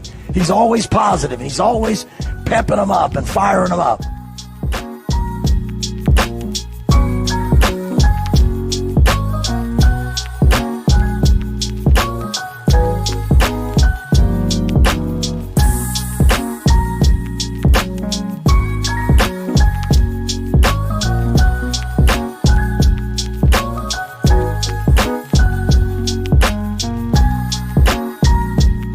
Come Parker, work Parker, work Parker, work, work, work, work, work, work, work, work, work.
We are back at Jefferson High School.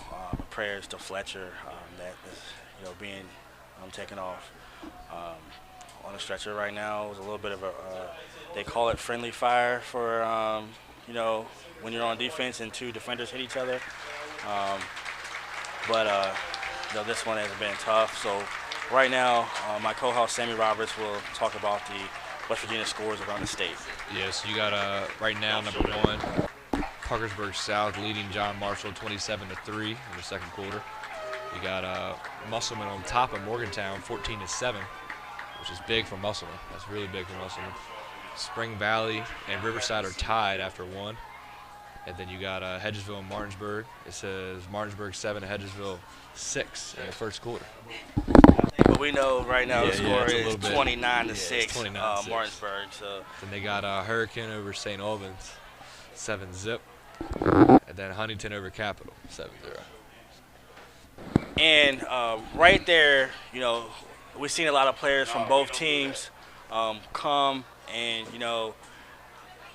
pray for the player that's injured and actually show a lot of affection. We do apologize for the camera following him to the ambulance. We definitely apologize for that. We don't condone that. We try to go off and go to commercial break just to show respect to the family, for anyone who's going through a difficult time. And if anyone from North Hagerstown can let us know how he's doing later on, it would be great. So you can reach us at Facebook on Home Team Sports TV, and please give us an update so we can let our community know what's going on. So Jefferson will have a first down at the 18-yard line after a lengthy break. We will have trips to the left, and we have Bub Shelton to the right by himself, Evan Toole to the left of Dylan Herrick. Pistol formation, he sends Evan Toole in motion, and a low screen pass and an incomplete pass. Yeah, that's just the type of play right there. You just got to put it on Evan, and get him in space and let him do his thing. That's just getting those feet right and get that ball out there quick. And I think sometimes it's a little bit of lack of focus. Yep. Because you see it as an easy route. You're not doing the basic mechanics, and you end up throwing an errant throw. So you really want to see a little bit more focus on that route. I think I seen that a couple times yesterday.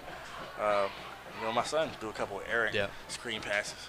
It happens, though. You always don't have your Evan best Toole game. with the rush to the right, the physical run. Evan Toole was inside the 10-yard line, 1st and 10, Jefferson. And I think Jefferson has found his niche, spreading them out, and then have it Evan go off tackle and creating. And it's a business decision. Yeah, it is. It's by the time you get to high school, these running backs are fit. They are built. Especially and you make business decisions. Yep. And some people don't always want to cash that check. No. And that's like Bryson from last year. Yeah, Bryson, man. Bryson came here, and that really did. He was a leader, man. Yeah, he was a basketball big leader. too. I mean, and touchdown, Evan Toole. Jefferson High School will take a 13-0 lead. And Evan got off to a little bit of slow start the first game, but the last 2 to 3 games, Evan has been dominant. He's been dominant. And I remember my uncle, Kevin Holmes, was coaching at Jefferson, and he kept saying, if I only had my running back. And I didn't know that running back was Evan Toole. But, when I got to see Evan at Jefferson, I realized, that kid's a little bit different. Yeah, I don't know if it would made that big of I don't know if it would make that big of a difference, but I know he's one of the best running backs in the Eastern Panhandle. So obviously at the middle level it's definitely going to be possibly in the state. a big difference. After his numbers last year and what he did last year, you trust Evan to get those 5 yards when you need him. Yeah. And then all of a sudden breaks away and he scores. It's just like you just saw. Yeah. And I like to see him. Like obviously you've seen him in the gym, you see him put the work in.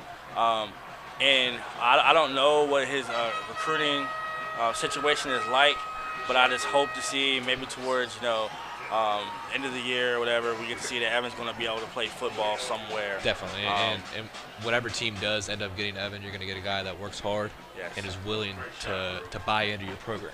Is what I feel like for Evan. And this is homecoming for Jefferson, so and homecoming is a special time for all high schools where you get to see some alumni come back.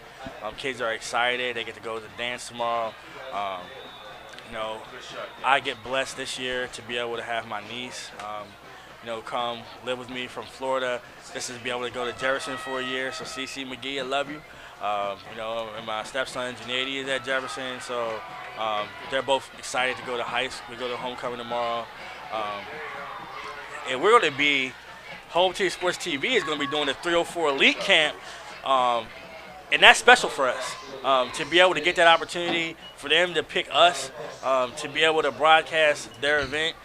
So tomorrow, get on the Home Team Sports TV, and you will see the best girls and boys players in the state of West Virginia on Home Team Sports TV. Because there's no team better than the home team. And we're back at Jefferson High School. Will it be a 1st and 10 from the 25-yard line? And Sammy, this time North Hagerstown has to get on the board. They have to. Because we've seen what Jefferson did last week. Yeah. That they didn't play overly well early, but once they got things going, scored from 14-0 to 21-0, 28-0, next thing you know, 35-0, and it was definitely a quick ending. And a lot of that, I feel like, because Dylan was getting more comfortable in the game. Yes. So, and that's back to just him being a younger guy, right? Yeah. He has to get the feel for it. And, and honestly, he's probably nervous. And why wouldn't he be? And it's a philosophical difference. Oh, the ball is out, and the ball is recovered by Jefferson High School. Yeah. So it'll be a 1st and 10 for Jefferson at the 25-yard line. That's big. And I think what it is that coming into the season, having Keyshawn, having Powell, having Fritz, and you start off with Quentin, who's a throwing quarterback. Yep.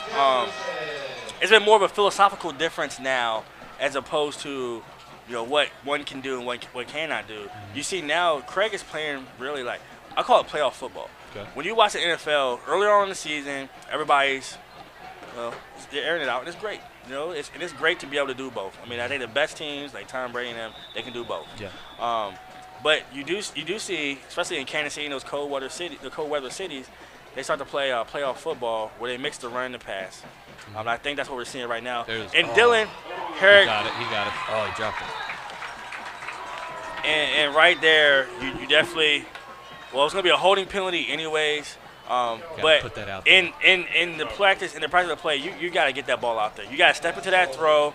You got to put the ball on the line. Yep. And Isaiah Fritz will run into the end zone untouched. Yeah. And if he's that open, just put it on him. I mean, that guy's about probably 3-4 yards behind him. Just put that ball a little bit in front of him. Let Isaiah do his magic. But this is something I talked to Craig about in the pregame.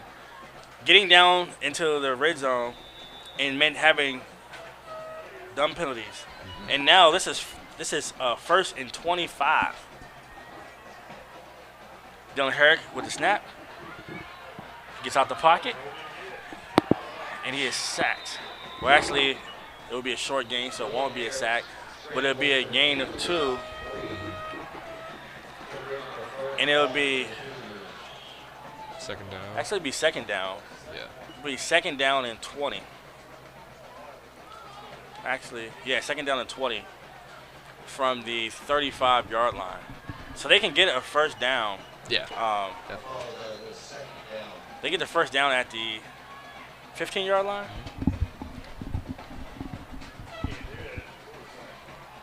They're going to take a shot They got trips to the left. Keyshawn alone to the right side. I'll take it. Oh, throw ball, Spencer. He throws the ball up to Keyshawn. I mean, to Spencer Powell, and Spencer Powell is out of bounds, and it will be a 3rd and 20 from the 35. And this is those possessions come playoff time versus the best teams. Oh, yeah. If you get field position at the 20-yard line, they got to be touchdowns. Yeah. They got to be touchdowns because against the best teams, you're not going to get these chances often. Yeah. You're not. It's hard to maintain 80-yard drives consistently throughout the game. You need those turnovers. You need those big plays. Yeah. And I think that right now is what Jefferson struggles. Jefferson right now is struggling to create those explosive plays. Mm-hmm. And right there, Spencer had that separation. Just got to put it on him. So it'll be 3rd and 19 from the 35-yard line. Dylan Herrick rolls out to the left. The ball to Isaiah Fritz, and he turns it up. Isaiah creates, and it'll be a touchdown, Jefferson. And to many people who don't realize, that's amazing play calling by Craig Hunter. He's seen that he was struggling getting those passes completed down the field, and he just allowed one of the best wide receivers in the state to create. And maybe Dylan's legs throughout the previous weeks created that play. Yep. Because teams came up respecting that Dylan can run the ball and do damage with his legs, and they left Isaiah Fritz open. Isaiah Fritz catches the ball, makes the yak yards after it, 35-yard touchdown. And I think that's Isaiah's second touchdown. That's his second touchdown tonight, yep. I think that's his sixth time touching the ball tonight, yeah. 6 times. So obviously it's clear that getting Fritz the ball and allowing him to create is what Jefferson is aiming for. So we have Jefferson leading 21-0 with 2 minutes and 29 seconds left in the first half. I'm here with my co-host Sammy Roberts. And Sammy, a couple times you said, "Hey, to step up in the pocket and put the ball on him." If you were in the quarterback room, what is something that you tell any kid that was in that quarterback room in high school about being able to keep your eyes on down the field and stepping up, not really paying attention to the pressure and making that strong throw? Yeah, so I mean it all starts with first of all just knowing the coverage, right? Have a feel where the blitz is coming from and having pocket presence. Yes. Right, because I mean if you have a good feel for what your line's going to do and where that pressure is coming from, right? And then you know the coverage pre-snap, right? You can look left, get that safety to fly, especially in high school football. So if you got a cover one look just like they're having right now, you get that safety to fly to the left, you got your route open to the right. So that right there, you got to know 3 hits, let the ball out, right? You just got to know pre-snap what you're doing.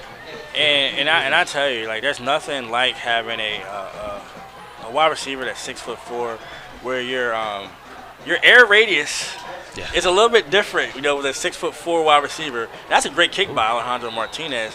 and the ball would go out of bounds. So it'd be a touchback.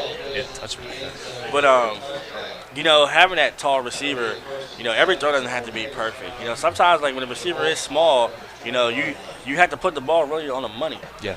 Because they don't have the greatest catch radius. But not everybody's like Antonio Brown, Steve Smith, those types of the Terry McLaurens. They're not the overly big receivers, but they just go up and just have the athleticism that's out of this world to be able to make those plays. But to have someone like a Powell, it's like a quarterback's best friend. Yeah.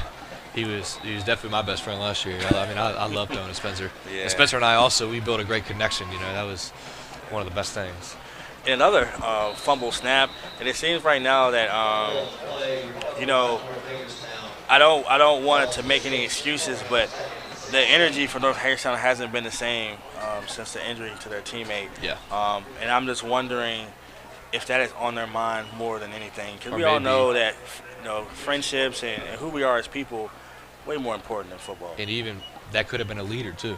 That really held that team together. Yeah, so just never know. I'm just hoping that North Hagerstown, can kind of get to the half before things kind of get, a little bit out of hand. That's another fumble snap. Yeah. Before the game gets a little bit out of hand, because I feel like this was a really good game. Yeah. Before that happened, so hopefully they can, right their ship, kind of relax a little bit, so we can have a very competitive second half. Mm-hmm. But for Jefferson and for the Jefferson fans, you're just doing what you're supposed to do. Yep. At this point in time, you're just doing what you're supposed to do, and that goes to show like Craig really, coaching his kids, to stay focused. And the first step in anything is being able to do what you're supposed to do. Yep. And then the greats obviously can do things outside of the norm, but you first got to start off with just doing the basic things. Yeah. And I think with Jefferson being a young team, because everybody thinks just because you got Fritz and Powell that their team, this is a young team. Jefferson's a very young team, so don't let a few players make you think that this team is senior laden, because it's not. For a young team to learn how to win, you first have to be able to do the basics. Yep. And I think that's kind of what Craig is doing, is we'll focus on the basics, we'll get that down, and then we can continue to build on top of that throughout the season. Yeah. And then years going forward, be able to add more and more. Yep. And that's really how it was for us last year. Like I already said previously, that junior class, right? We wanted to make a great senior year, and just build off of that, and then try to keep it going, right? So it's almost like it just kind of fell off a little bit, but we're still competing, right? We're still doing great things. And I think when you have a quarterback, though, it's sometimes you can toot your own horn a little bit. You don't walk into that situation too many times. Yeah. You know what I mean? You don't walk into a situation where your quarterback is going to a high-level D2 school. Mm-hmm. So for anyone to think that all of a sudden you're just going to have another Sam Roberts, it takes time. Even you said it was my junior year when I started. Like I spent my first 2 years, on JV. So it was your junior year that you got on the field and began to dominate. Dylan is only a sophomore. Yeah, he is. He's very young. So the ball bounces out of bounds. That's actually a good punt. They're not going to kick it to Isaiah. Nah, I wouldn't. And that's at the 42-yard line, so that was a 38-yard punt. So with 1 minute and 6 seconds left, we'll see what Jefferson has, going on right now. If they're going to try to run the ball, because I think they still have 2 to 3 timeouts, or if they're going to allow Dylan, to be able to, get loose and start to kind of showcase his arm a little bit. They're going to try to score right here. You got Isaiah Fritz is having a game already in the first half. Yeah. I think he's got probably about 6 touches for 2 touchdowns already. So he's having a great first half. I wouldn't be surprised if they call his number again right here. He's 1-on-1 right now. Yeah. And North Hagerstown called a quick timeout. Change defense up a little bit. And obviously they didn't like what they saw. Yeah. They didn't like what they were seeing. Yep. And to be honest with you, as these weeks go on, Dylan's going to start eating up those single high safeties. Yep. I think everybody, when you see single high, any quarterback starts to lick the chops a little bit because they think I'm about to get busy today. you better get up out of that real quick. Yeah, you better get into a 2 deep, because I'm about ready to pick you apart. But North Hagerstown, early, they were able to stop the Jefferson attack with the single high safety, and then they started off having, what do you say? It was like 10 people in the box, and then safety. No, they had 8 people in the box. 6 or 7 in the beginning, and then that's when they had that cover 1 look. Okay. And then they float some people out that they went cover 2. Then they're even dropping the 4, so they were having those corners just bail as soon as. And right now, I don't see anybody really back deep. They got they're running they're running a cover 4 right now. Yeah, they're running a cover 4. Yep. But so now they're see trying. bail. It was like a bailout technique, and they get the ball to Keyshawn, and Keyshawn is so fast. Yeah. And Keyshawn Robinson, great wow. block by Tayshawn Roper, and touchdown, Keyshawn Robinson. Did you see that block by Tayshawn Roper? That block is crazy. And that's only a sophomore. Yeah. That guy is only a sophomore. And I'm gonna say this. I spoke to this a couple times. When Quentin Goins first got demoted. Yep. When Quentin Goins first got demoted, every time Jefferson scored, the first person I seen out on the field was Quentin. Yep. That was unselfish. Tayshawn Roper at every single level of sports has been the most dominant running back at every level. And Tayshawn, these first 2 years, as his freshman and sophomore year, he's not showcased like he's used to at these other levels, but he is such a team player, and he's such a great player that you can build your team around him. Yeah. You can build your team around 22 Tayshawn Ropers and be successful because he's willing to do all the little things. And in 2 years, like next year when it's his team, you're gonna see something. You're gonna see something special. And even I was like him his freshman year, and they put him on JV. Yeah. And that's not even fair. Oh yeah. Because he would have 4 touchdowns first quarter and you take him out. Yeah, he's special, man. But I just love what I love to see as a as a parent and as a fan of these kids, period, and a fan of the community. What I love to see is kids that give effort, even.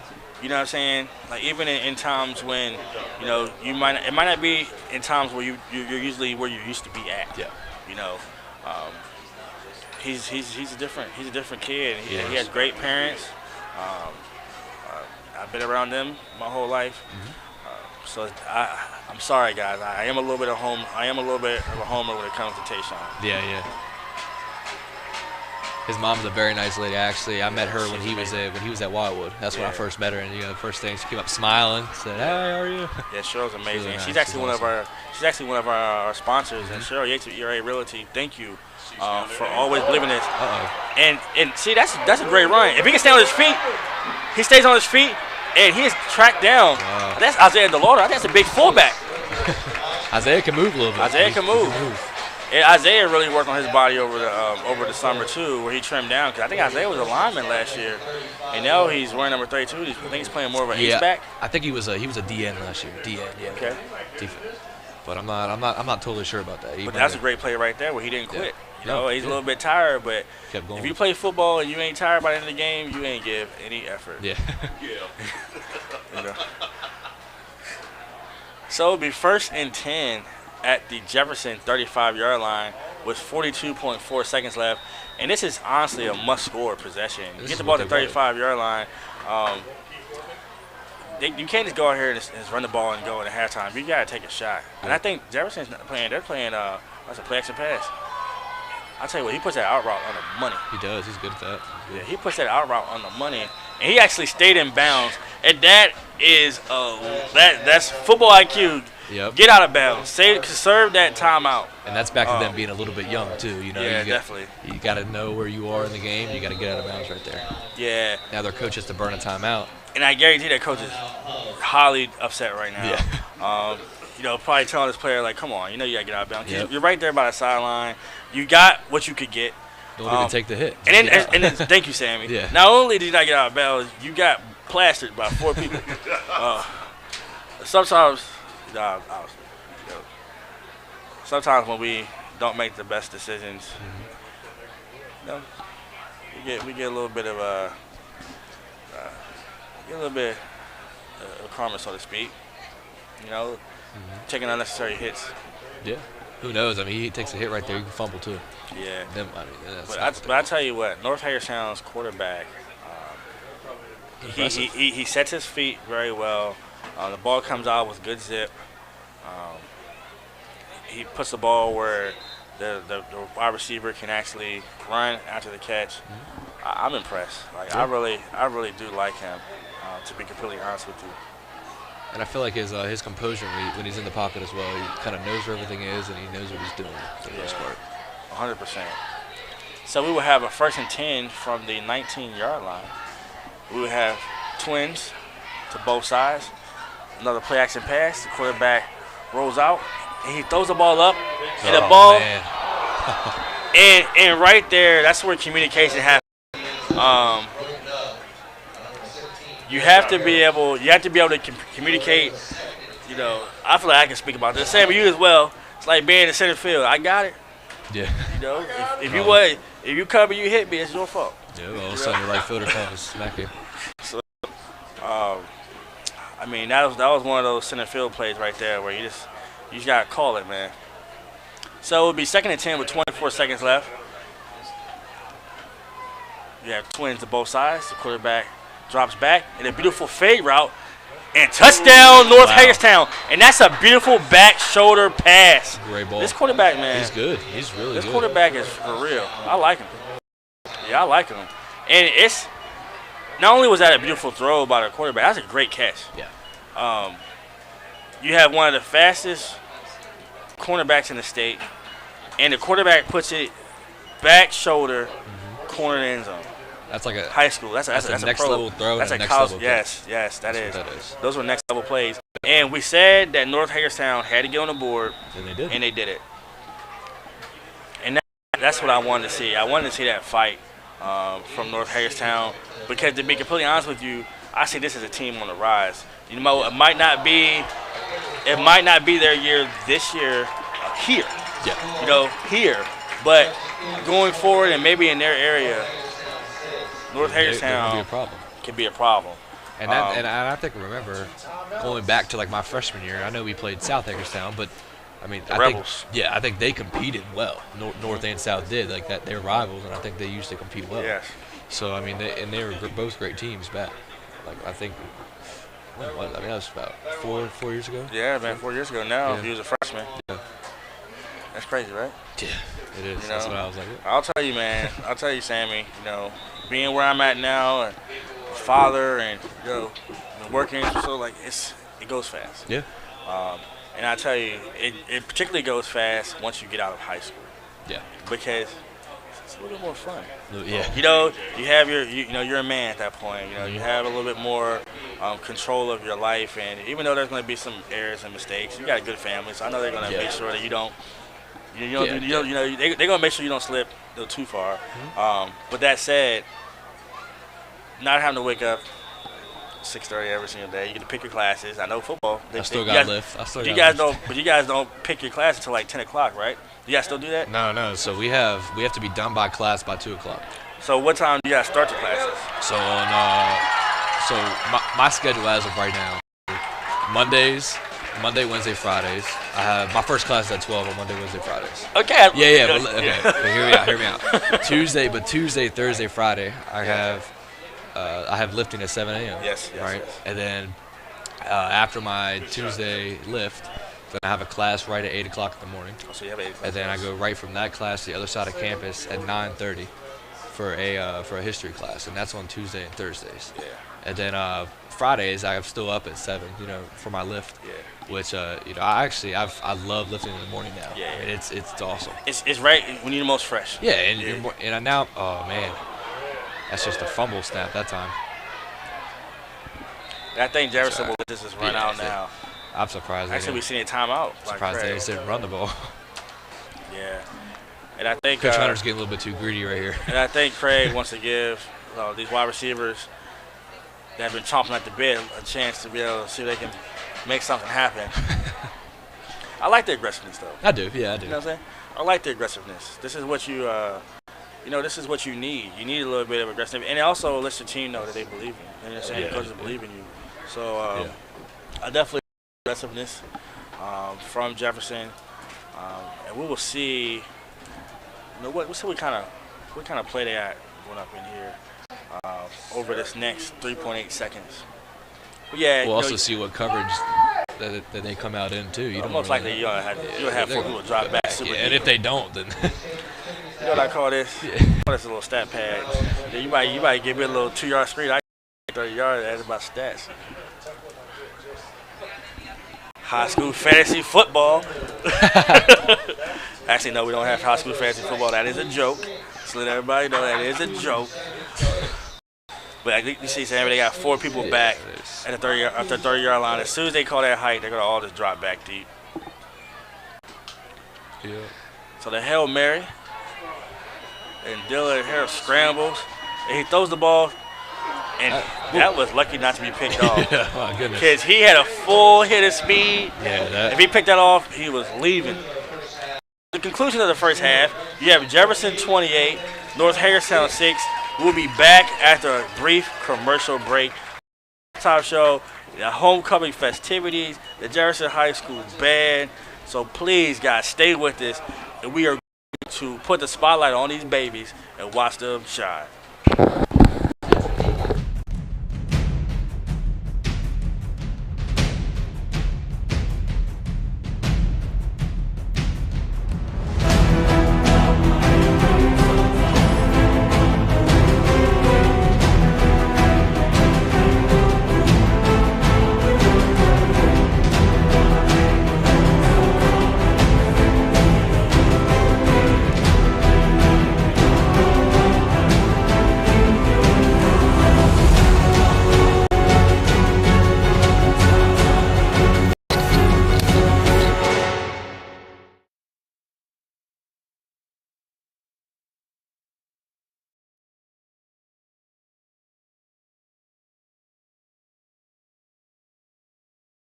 Meet Cheryl Yates at ERA Liberty Realty. With over 30 years of experience, Cheryl provides each of her clients with the best level of customer service, along with helping families with the next phase of their life. The buying and selling process comes natural to Cheryl, as her understanding of the housing market allows her the ability to answer any questions that may arise. With offices in both Jefferson and Berkeley counties, she works hard to ensure the outcome you deserve. Cheryl is the key to selling or buying your home.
Juwan is the ultimate hype guy. I love him. He's always positive, and he's always pepping them up and firing them up.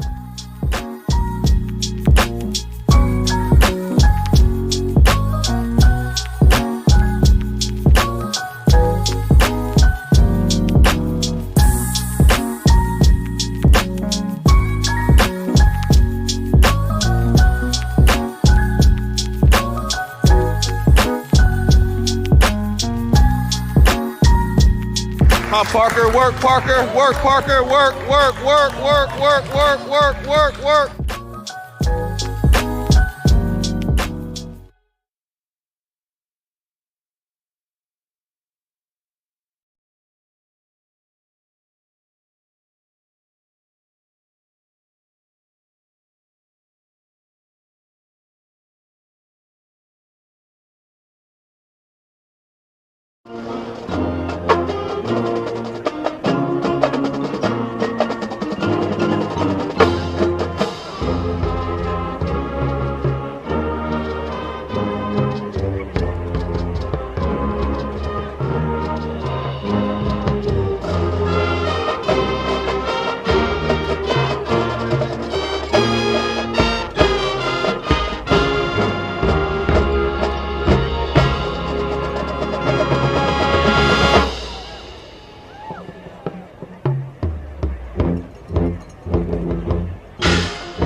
From there are no youth players. They're all like top-notch musicians. You know, if you look at it, you can make a statement. Just sweep. Judge.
Attention, please.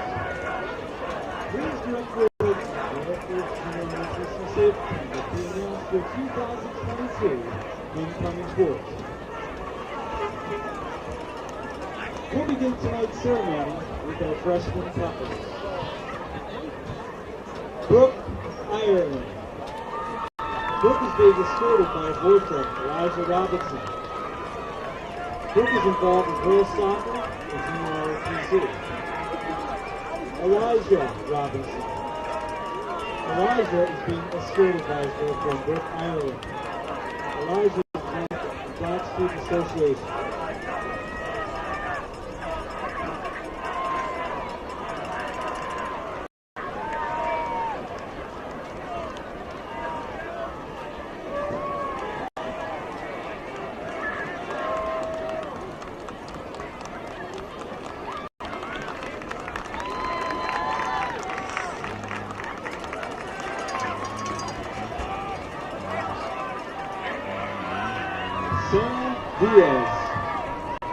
Sarah is being escorted by her boyfriend, Axel Martinez.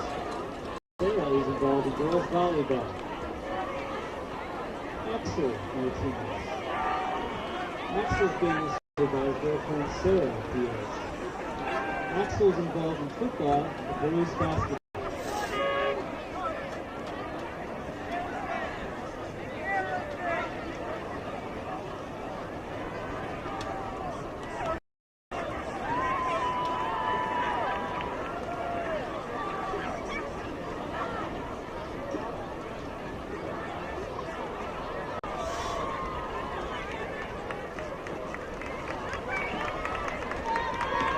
Next, we have our sophomores. Cameron Dillo. Cameron is being escorted by her boyfriend, Tayshawn Roper. Shannon is involved in girls soccer. Tayshawn Roper. Tayshawn Roper is being escorted by his girlfriend, Shannon Villa. Tayshawn is involved in football, boys basketball, and track.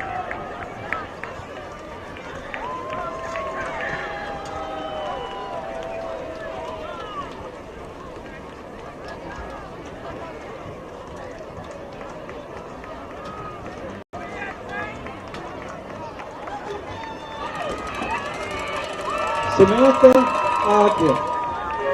Samantha is being escorted by her boyfriend, Mason Derrick. Samantha is involved in color guard, junior ROTC, swim, and pole vaulting. Mason Derrick. Mason is being escorted by his girlfriend, Samantha Ogden. Mason is involved in boys soccer and junior ROTC.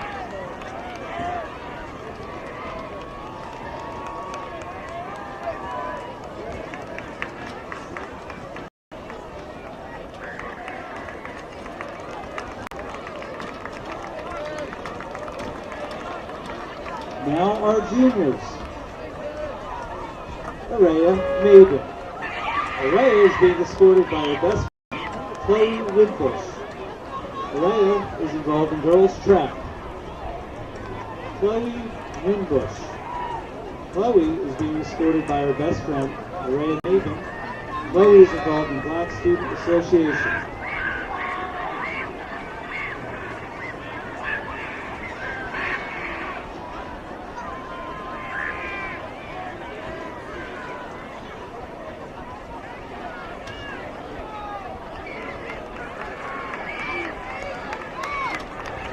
Jayla Kidrick.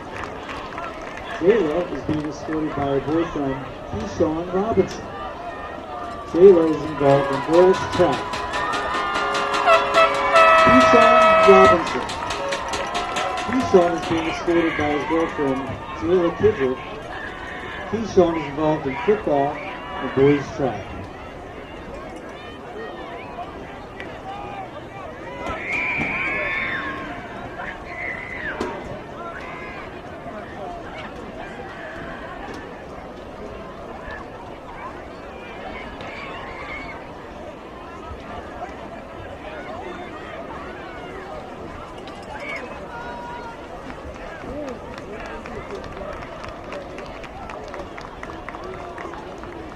And now for our seniors. Victoria Neely. Victoria is being escorted by her boyfriend, Sam Gorham. Victoria plans to attend a four-year university and commission in the U.S. Air Force. Sam Gorham. Sam is being escorted by his girlfriend, Victoria Neely. Sam plans to attend a four-year university for aviation flight science and to commission as an Air Force pilot.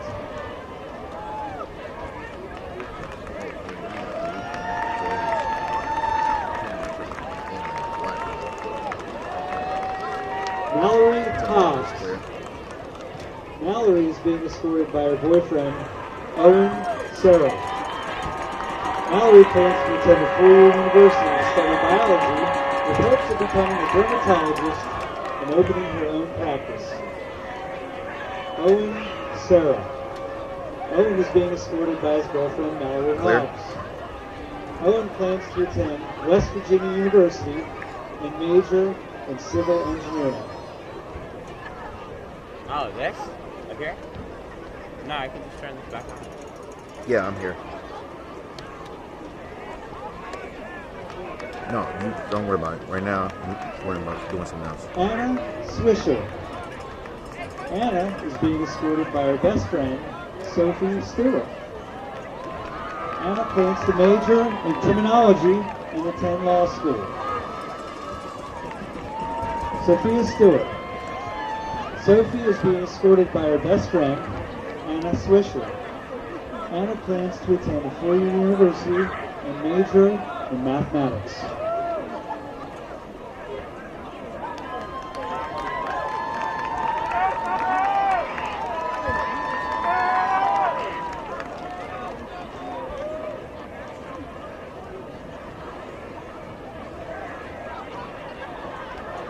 Frick.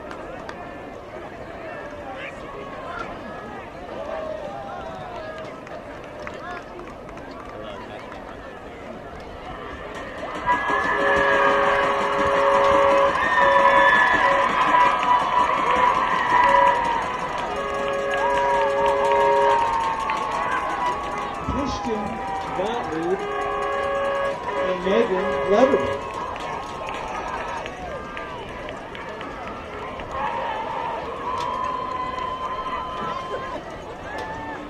Christian attends to Oklahoma University and pursuing marine biology.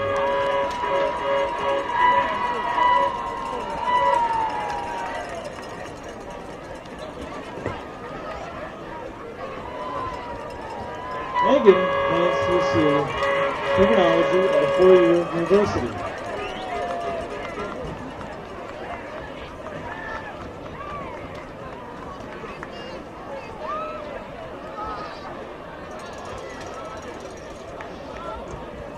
And now, without further ado, the announcement of your 2022 It's still me. homecoming King and Queen.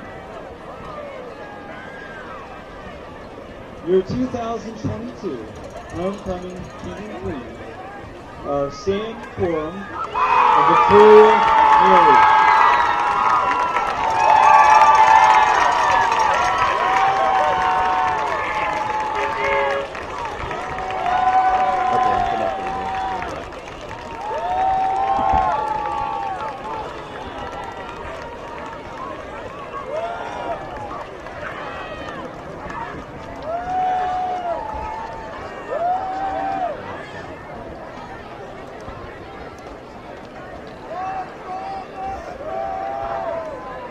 I focus on white, right?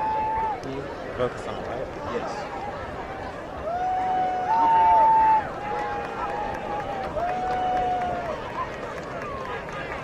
Congratulations. Just a reminder, don't forget to stay after tonight's game for Charisma's post-game performance of their hip-hop pep rally piece. You don't want to miss it. Right after the game.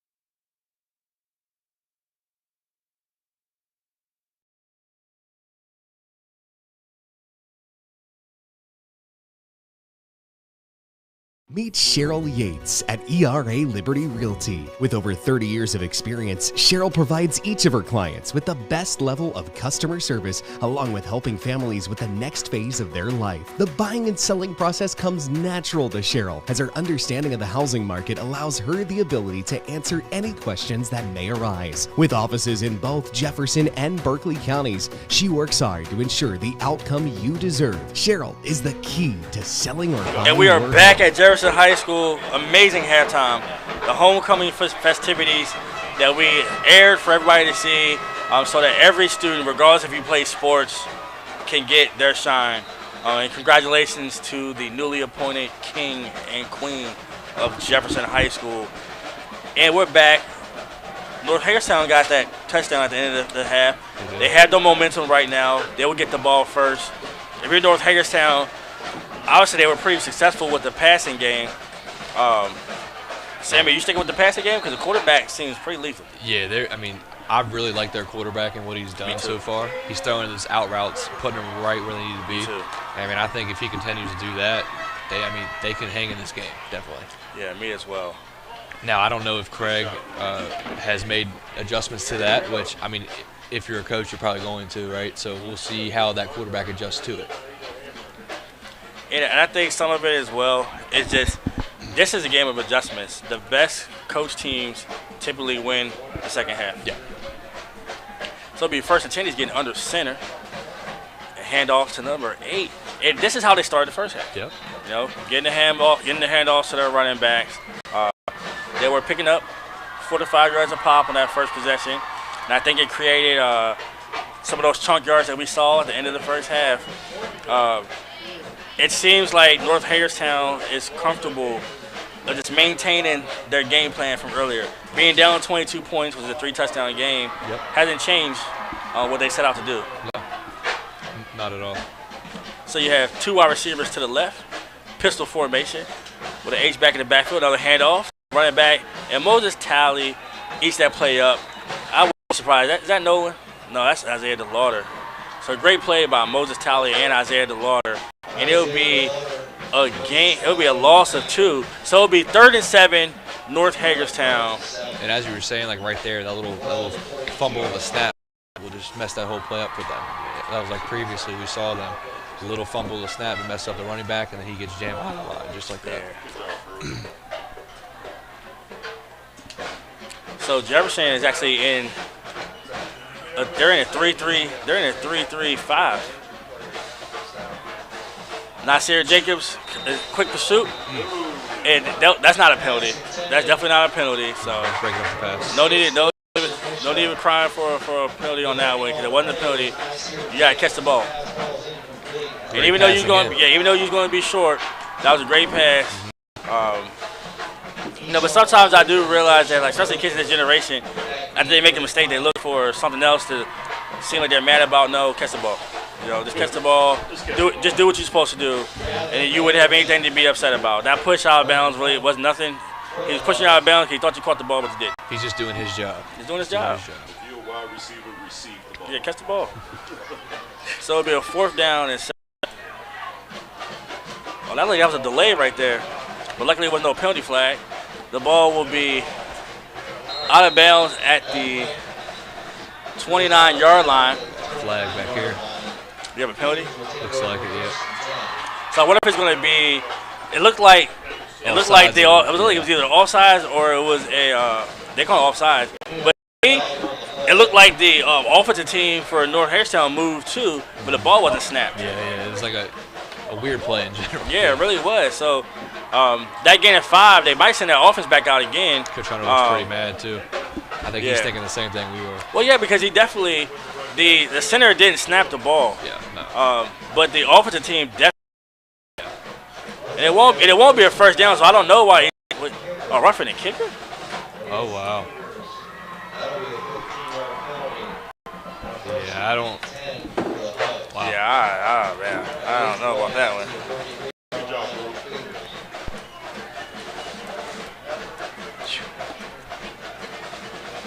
Coach Hunter does not look happy at all. Well, he has a right to be. Yeah, you know, exactly. That's ridiculous. Yeah, that's ridiculous. Yeah. But what the referee's call is what it is, and it'll be a 1st and 10 North Hagerstown at the Jefferson 43-yard line. Play action pass, and another beautiful out route. And his wide receivers are letting him down right now. He's got a lot of time too to throw. Yeah, this like North Hagerstown has a lot of talent. They have a really good offensive line. They have a very good quarterback. He's putting the ball on the money. The last 2 passes have just been dropped. But he's one of the best quarterbacks I've seen this year so far. Yeah, definitely. It looks like he's young too, so hopefully we get to see him again next year. Handoff, and his play is eaten up in the backfield. Moses again. Moses has lived in the backfield. And you see the lineman saying something to him, and Moses has ignored it. Yep. I don't have to say anything when I'm dominating you. Actions speak louder than words right there. That's all he's saying. So it will be a 3rd and 12 for North Hagerstown at the 45-yard line with 9:52 left in the 3rd quarter. And it seems like they're having a little bit of trouble of getting anything established. Yeah. You know, they're getting those out routes, but the wide receivers aren't catching the ball, and they're no longer able to run the ball up the middle. As Jefferson is adjusted. They're starting to send a little bit more blitz. Yeah. And the screen pass, and that's open. That pass is open. And that'd be a 1st down for North Hagerstown. Actually, he is a yard short. Yeah. It's a great play call though, right there. It was a very good play. Well, he's seen the aggressiveness of Jefferson's defense. Yep. Jefferson started sending kamikaze blitzes every single play, so that was definitely a great play. It was actually shocking to see that it was actually a little bit short. Yeah. Now, earlier in the game, North Hagerstown was picking up 5 to 10 yards on every chunk play on the run, but Jefferson's been sending that blitz and has been getting through, so I wouldn't be surprised if North Hagerstown passes. Yeah. Maybe a screen pass or an out route to the H-back. Right down the middle. But that'd be a first down. Oh, fumble. Fumbled it. Oh, man. That'd be a first down, Jefferson. Turnovers, too. We've seen And listen, it was another play by Gidney. Yeah. Another play by Gidney. Gidney. He's really came alive this year. Gidney is him, Evan, and Fritz are the 3 people right now that I have for potential players of the game. Because he had that big sack that forced a fumble, and then he just forced a fumble right there. Right in the beginning. So Mr. Gidney, we see you. So it'll be first and 10, Jefferson. We have our receivers to the left. Spencer Powell singled up on the right-hand side. We have Big Wyatt Shively as an H-back in the backfield with Evan Toole lined up directly behind pistol formation. Mr. Herrick. We send Wyatt Shively in motion. Handoff to Evan Toole. Evan Toole cannot get to the outside. Great defense by the North Hagerstown hub, and it will be a gain of 1 yard. And outside of a few plays, actually really that one possession, North Hagerstown has been pretty stout against the run. They have, yeah. We're doing exactly what their coach wants, I feel like, at this point, right? He's loading the box. He wants us to run the ball, and that's what we're doing. The same defensive setup they had coming out. Yep. And now they put someone back. They know it's pretty much a passing down. You have 2 wide receivers to the right. Herrick gets out of the pocket. Look at Isaiah. He runs around. Gotta do something. And see, when you run around too much, you're going to get a holding penalty at some point. And as much as it's awesome to be able to extend the play, there is a time where you just throw the ball away and just live for another down or just run, But he's played a pretty good game. Yeah. And he plays the game that he is being coached to play. And that's what I like. A lot of people don't realize sometimes it's find that game manager that just does what you want them to do. You might not win those games like last year. Y'all was putting up 56, 60 points. Yeah. But I'll take 28-6 if I'm a high school in the EPAC. Yep. So that would be a loss of 10 yards, and it'll put the ball back at the 23-yard line. So what would that be, Sammy? It would be 2nd and 18. Yeah, that's a long ways. 2nd and 2.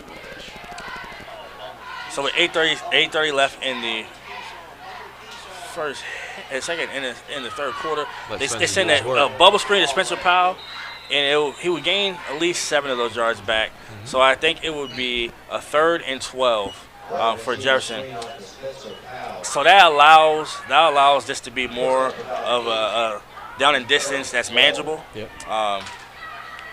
So let's see what Jefferson does going forward. And the great thing about this is he's done a really good job of getting all of them involved today. I don't think Keyshawn's gotten the ball much after that. He's only they got that one reverse. Catch. Yeah, he's got one, and it was for a touchdown. So I wonder right now they're gonna try to do something to get him a little bit more creative. And you see Keyshawn going in motion. He'll run that real route. Oh man. And he tried to put a little bit more juice on it, but the pass is incomplete, and Jefferson will have to punt. Yeah. It'll be fourth and 11. North Hagerstown, like I said, man, North Hagerstown has been they've been talented. They're a real talented team. You see that they're building something. Yep, definitely. So this has been a little bit of an adventure. The snap. So let's see if Jefferson has corrected that adjustment. Who is number 81? Do you know? That's Alejandro Martinez. Axel's. No, because he's number 10 now. Okay, I don't know. Yeah. Okay. Number 10, yeah.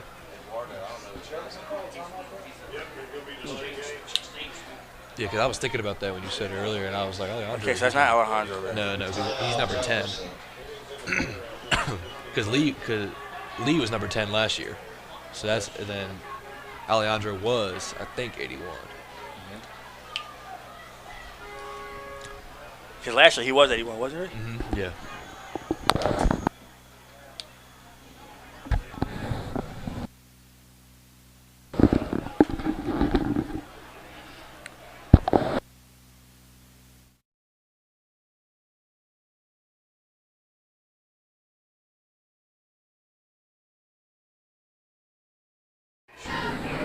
So after the incomplete pass from Herrick to Powell, we'll have a punt by Jefferson.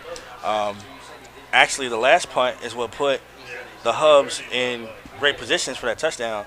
So Craig Hunter was out talking to the referees. I guess maybe we might be able to find out what Craig was talking about at the post-game show if Jefferson gets the win. But right now they will punt. Let's focus on the snap. Another high snap. And a good roll by the Jefferson punter, and the ball will be out of bounds at the 40-yard line of North Hagerstown. The farthest I've ever seen Craig across the field is the other hash. I tell you though, I know those EPAC teams are watching film with a special team, this punt team, and they're licking their chops. They're going to be sending kamikaze blitzes, not really worrying about a punt return because you can just block the punts and get the ball in great field position. Because throughout the first 4 or 5 games, the snapping has been pretty bad. Yeah, we've struggled. So it will be 1st and 10 from the North Hagerstown 40-yard line. You have 2 wide receivers to the left. And a handoff. Good for strong run, but he's tackled up by Isaiah Fritz. Isaiah on the defense. Isaiah Fritz on the tackle. It'll be a gain of 1 second. Actually 2 yards. So it'll be 2nd and 8 from the 42-yard line of Jefferson High School. It looked like, of North Hagerstown, it looked like it was only a 1-yard gain. Maybe we didn't get to see the forward motion. Yeah. But it will be a gain of 2. Actually a little bit short of the 42-yard line. Just look at that side of the defense. So you got Isaiah, Javon, Ornd, and Spencer. That's a little bit fresh legs. That's the first time that we've seen him carry the ball this year. Well, actually this game. My apologies. Now it's some fresh legs. Yeah. What you saw right there, that he was quick. He got downhill fast. He did. So he had fresh legs. And it would be a 3rd and 1 from the 49-yard line of North Hagerstown. And those fresh legs is real. Those fresh legs is real in the second half. And their linemen are literally just moving. Yeah. D-line for the most part. Yeah. There's some. And that was a great play by Isaiah DeLauder right there. He actually made that play while being blocked. Yeah. So that was an amazing play by DeLauder and Nolan. Man, I think we need to add Nolan. Play the game as well. Whenever you think, just add Nolan, right? He's in every single play. Nolan and Mr. Gidney on the defensive side, Fritz and Evan Toole on the offensive side. It's hard to be able to pick one. Yeah.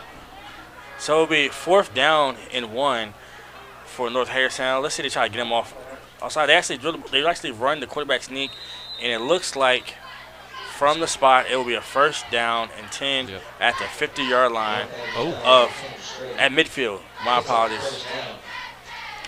So, North Hagerstown doesn't seem like they're in a hurry.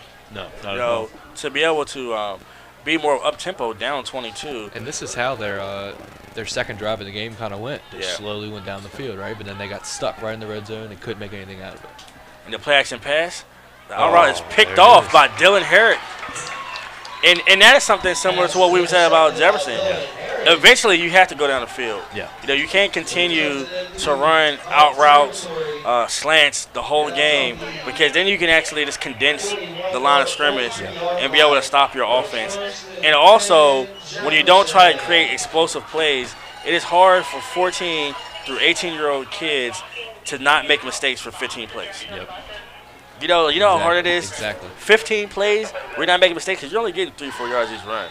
So especially when you have, great receivers too. Yeah. Like you want to take those shots when you have the opportunities to. So the ball will be that's a nice play. That was actually a fake jet sweep to Isaiah Fritz, and then a delayed handoff to Evan Toole. We have a lineman, Matt Henry, injured. So definitely prayers for them. So we're going to take a quick 30-second commercial break. This is Home Team Sports TV, Jefferson 28, North Hagerstown 6.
And we are back at Jefferson High School. Thankfully, he was able to get up on his own power. And we will have a 2nd and 5 from the North Hagerstown 38-yard line. We have 3 wide receivers to the left. We have Spencer Powell to the right. Evan Toole in the backfield to his left.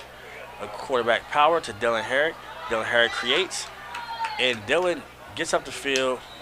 And actually, I wonder if it's going to be a face mask on Dylan. I'm not really sure what it's. Yep, face mask. What if it's going to be an offensive face mask? I don't know. I saw him go to the face mask. Yeah. Dylan did throw that stiff arm out there. Yeah, Dylan's strong. But looks like it's going to be on Dylan. So it'll be a face mask on the quarterback for Jefferson. I don't know if it's the 5-yard. It's a personal foul, so that's a 15-yard variety. And Sammy, once again, Jefferson gets a turnover, gets the ball in good field position, and either it's a 15-yard holding penalty because in high school it's spot foul, or now this is a 15-yard personal foul. They never seem to create points off of great field position. And then that was also, I know I've said it a lot, but back to that tempo, right? Yeah. The constant penalties will always slow down that tempo. Yes. And to be able to play fast, you cannot have as many penalties in a row. Yeah. So it would be Isaiah Fritz will go on motion, so it'll be trips on the left-hand side. Dylan Herrick looks on the field. He throws the ball down the middle of the field. And the ball is in between the Orrin Humphreys. And it'll be a touchdown, Jefferson High School Cougars. I don't know who he threw the ball to. I don't know if it was a key shot or Orrin, but it worked. And that was the explosive play that's that we were talking about. And Orrin was actually telling me about.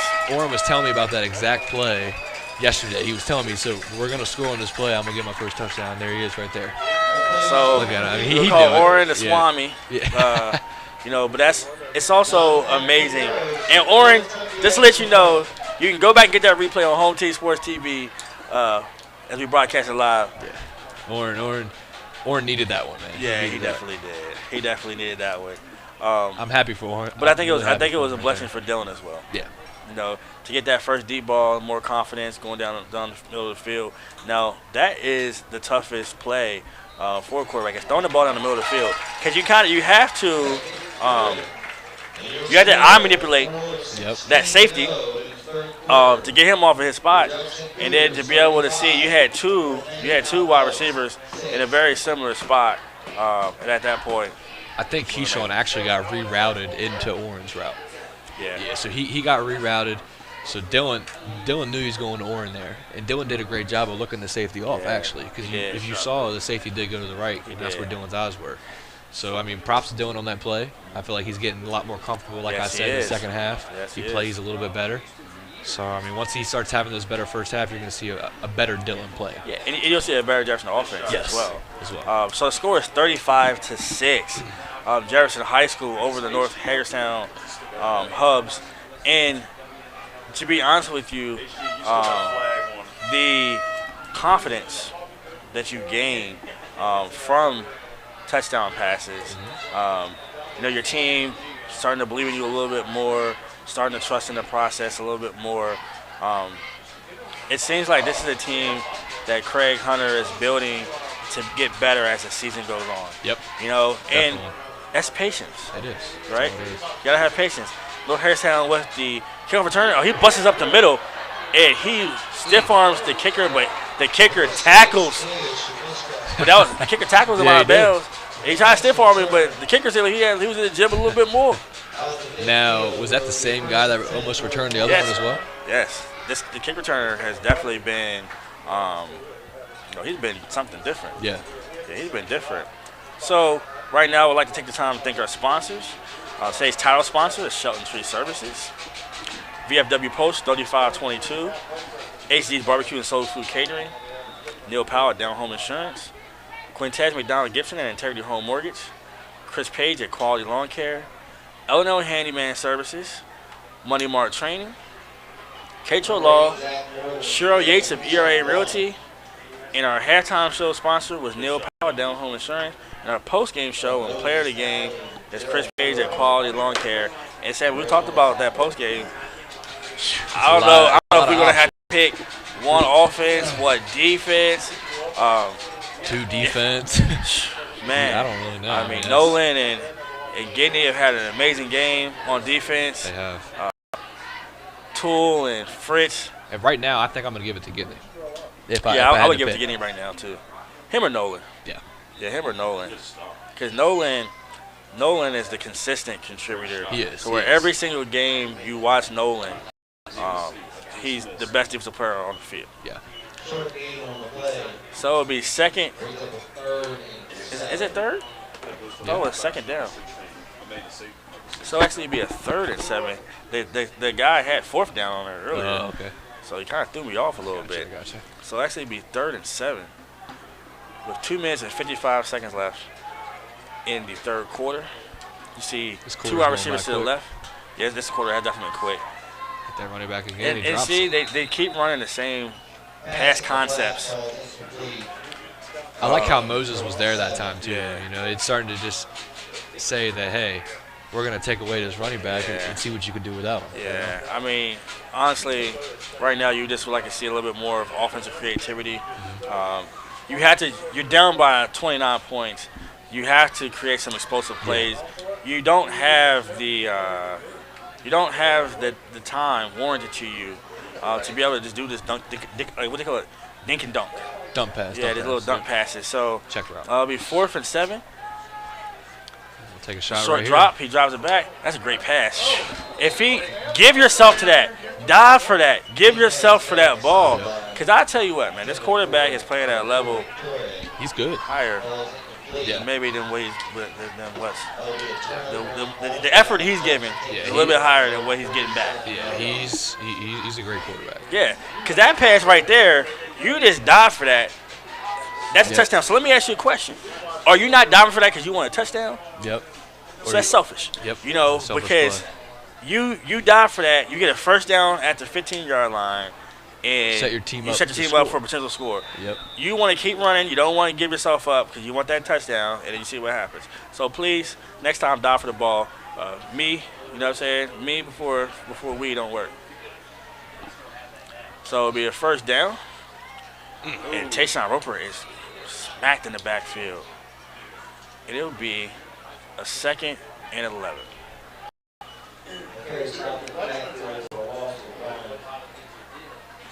So let's see. There actually is a substitute. Mr. Henry is not back in the game for Jefferson, so hopefully I think he gets some positive news sitting down here for him. So Herrick will take the snap. Keyshawn Robinson will go in motion. Hand off to Tayshawn Roper, and he has met in the backfield. And these last 2 plays, North Hagerstown has been more aggressive on the line. They have, yeah. I mean, and once again, they got the people in the box. You know, I don't really agree with running the ball like to the short side of the field like that. He doesn't really give Tayshawn the room that he really needs to perform and do what he can. It's a lot easier to defend on the short side of the field than it is taking it to the wide side. Yeah. I mean, right now we got cover one high, and they're gonna bail to 3. They're gonna go to 3. But then you got the safety on the left hash with Isaac. Like, that's a bullet for Dylan. That's a great pass by Dylan Herrick. Get up there, Spencer. And Spencer Powell. Spencer has such deceptive speed. Yeah, he's such a long strider that you don't realize that he's actually running a lot faster than he is. And that was a beautiful pass. It's great. I mean, that was a beautiful pass by Dylan Herrick. And you can just tell that Dylan looks more comfortable in the pocket now. He does. So. And I think maybe Craig was just telling him, like, hey, don't be so quick to run out of the pocket. Stay in there. Be big or strong. Yep. He looks good right now. Trust your line. Yeah, he looks really good right now. Don't be afraid to take a hit. So he sends Keyshawn Robinson in motion. It'll be the quick jet sweep to Keyshawn Robinson. And he's up the field fast inside to the 2-yard line. And that's a tough tackle. That's a hard tackle right there. Where you typically see sometimes people injure their shoulders. Yeah. Being driven into the ground. But that is a great run. That was a gain of 20. And right now, Jefferson High School's offense is clicking. Yeah, definitely. I don't know what adjustments they made, but it just looks like from right now, I mean, as I already said, Dylan's just comfortable. And when you have a quarterback that's comfortable and that's trusting the line, trusting his receivers to make plays, this is what's going to happen every single time. And the handoff, actually he didn't. He kept the ball. Take it. He kept the ball. Right now we will wait for the official. It looks like he might be short. I think he should have handed that ball. He should have handed the ball to Tayshawn. Hand that ball off right there. You got to hand that off. And this time I'm just calling it a halfback run. And not giving you the option. Get the ball to your running back. So with 30 seconds left in the third quarter, Jefferson has slowed the pace down. And we will have 3 wide receivers to the left. You have Spencer Powell singled up on the right-hand side. And the ball gets behind him. And Dylan Herrick is wrapped up at the 10-yard line. And that will take us to the fourth quarter, where the Jefferson High School Cougars are leading the North Hagerstown Hubs 35-6. We'll be right back after a quick commercial break.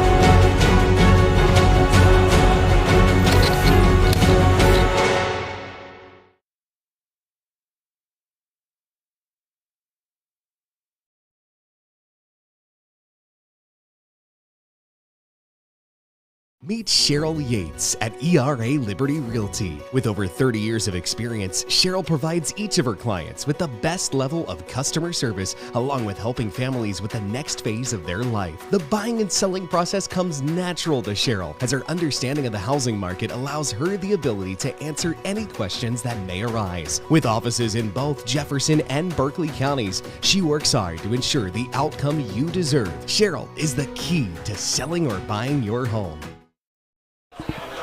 We're back at Jefferson High School, where we had Jefferson leading 35-6, 3rd and 11 from the 11. And Sammy, you had some nice insight about some offenses you guys ran last year in the goal line. Yeah, so last year we had like a wildcat type formation when we're inside the 10, and let Bryson Fleming do his thing. Yeah. Give him the ball. And this is the second time. This is the second time that we've had this Aaron snap. And what I want to say is, Sammy, this is the time where we get that 35-yard field goal attempt? I mean, you might. Are we going to get that 35-yard field goal attempt that we were talking about earlier today?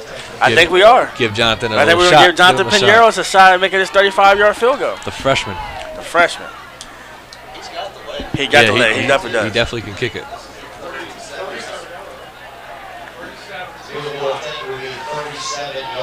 And we have 15 seconds left on the play clock. You know, this also will be predicated on Jefferson getting the snap. Yeah. You know, to Oren as well. Snap is good. The kick is up, and the kick is short. Oh, barely. The kick is barely short. He would have had it from 35. He would have had it from 35. But you know that's good because going forward, you need to know what your your yard to gain is, just in case you might need a field goal in a big game. You know, it could be 17-16. You know now, okay, the ball's at the 20. Maybe if we get to the 15, you're more comfortable. 10 to 15 yard range. I feel comfortable that my kicker can bring us home. Yeah, definitely. And he's only a freshman, so his leg is only going to get stronger. So if it's 35 yards right now, by his senior year, he might be at 50. Especially when he gets in the weight room too, get a little bit stronger. Yeah, he has those tree trunk legs. Yeah, as well. So with 11:14 left in the fourth quarter, we have 1st and 10 North Hagerstown, and the ball is snapped through his legs. And the last 3 plays, we have had bad snap. 2 fumble. No, we had 3 fumble snaps by the quarterbacks. Now, I wonder if the field's wet. Sammy, you know, and obviously it's worse when it's grass. Yeah. But how much of this could possibly be as well as this is our first game with the weather being more cold, as opposed to like the first 4 games when it was 80 degrees every single game. Right now, it's a very crisp 55. 55. Yeah, I mean, the weather aspect of it. I mean, playing when it's warmer is obviously. It's going to get worse. I mean, yeah, but playing when it's warmer is good. But I mean, the cold weather never really. I mean, it didn't really affect me personally. I had, you had the hand warmers and everything you need. That, I mean, the ball's there. But I bet you it affected your receivers. A little bit. Throwing those 95-mile-an-hour bullets. Bullets. You know. Yeah. There were times when I was watching the game last year, and I was like, man, I know that hurts. You know, I mean, obviously you're trained to catch that, so it doesn't really matter as much. But I mean, it's different when it is 40 degrees outside, and it didn't stop you guys training of passing the ball. No, not at all. No. Only game 3rd and 20. Only game that it really did. Oh, he busted the seam. A nice hole up the middle, and a great tackle by Oren. And I wonder who this penalty is going to be on. If it's going to be a 15-yard penalty on Jefferson, or if they're going to call a 15-yard penalty on the running back for North Hagerstown for stepping over Oren. And they got another penalty. And this is the senior leadership. Yep. Powell and Talley went straight to him and said, "Hey, chill," and they got him off the field. Yep. You know, and this is the discipline that everybody's wanted to see from Jefferson High School. This is the discipline you want to see, where you see your senior leaders holding people accountable. You're up 35-6. You know, there's no need to do anything else. You just go in there, do your job. You know, it's 2 15-yard penalties, so it's going to be half the distance to the goal, right? Offsetting. And so it's offsetting. So they call 1 on Oren, and then 1 on the guy, and 1 on him. Yep.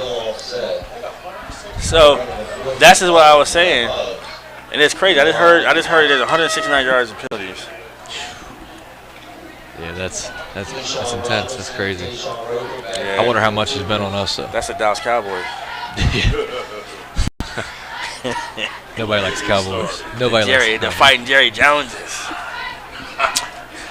Fighting Jerry. So it'll be 4th and 27 for North Hagerstown. They'll be punting with 9:24 left in the fourth quarter. No, we've had some bad snaps. Let's see if this could potentially lead to.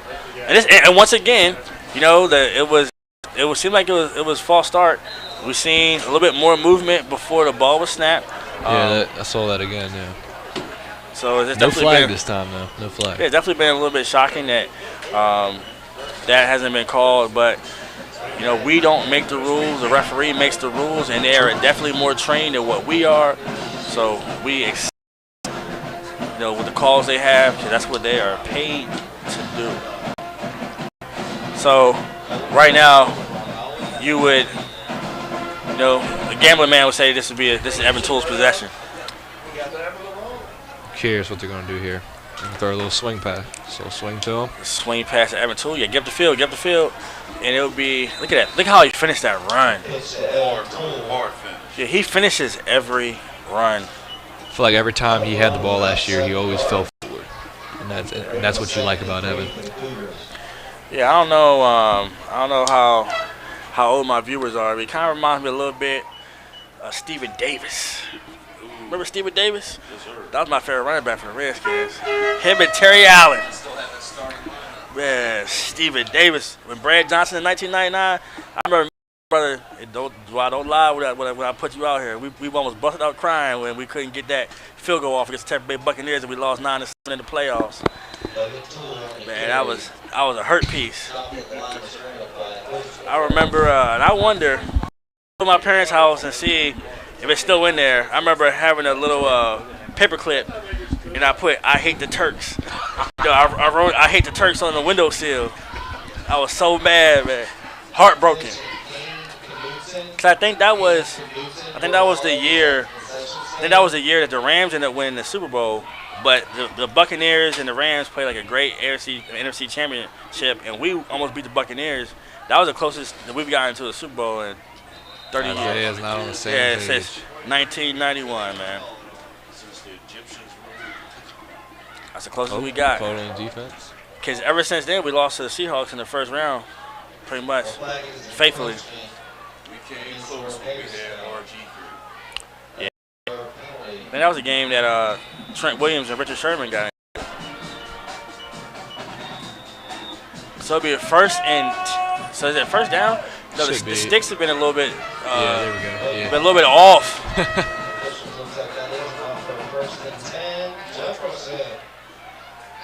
So with 7:42 left in the fourth quarter, Jefferson has a first down at the North Hagerstown 21-yard line, and I would like to thank Harry Brown, producer for Home Team Sports TV, my guest Sammy Roberts, Shalinka Jacobs, Kevin Brewster, H.G. Franklin, and Giannati Amir Ahmed for the amazing work that made this possible. And that's a great pass by Dylan Herrick. Yep. And if Keyshawn Robinson turns and gets up the field immediately, he might be a little bit more successful in getting into the end zone. But Dylan, he's definitely starting to feel a little more confident. Yep. He's starting to create. And if Dylan continues to get more confident, continues to throw the ball as well as he has, with the way he runs the ball, Jefferson becomes a very dangerous offense. Yeah, definitely. And I think you're going to see him get even more comfortable over the next few weeks. Yeah, he's going to get better. I'm not sure who they play next week. South Hagerstown? South, okay. They play South next week, so. And another errant snap. Once again. And Evan Toole takes a hit on his statistics. But look, he's still driving people by. This game is getting a little bit physical and out of hand.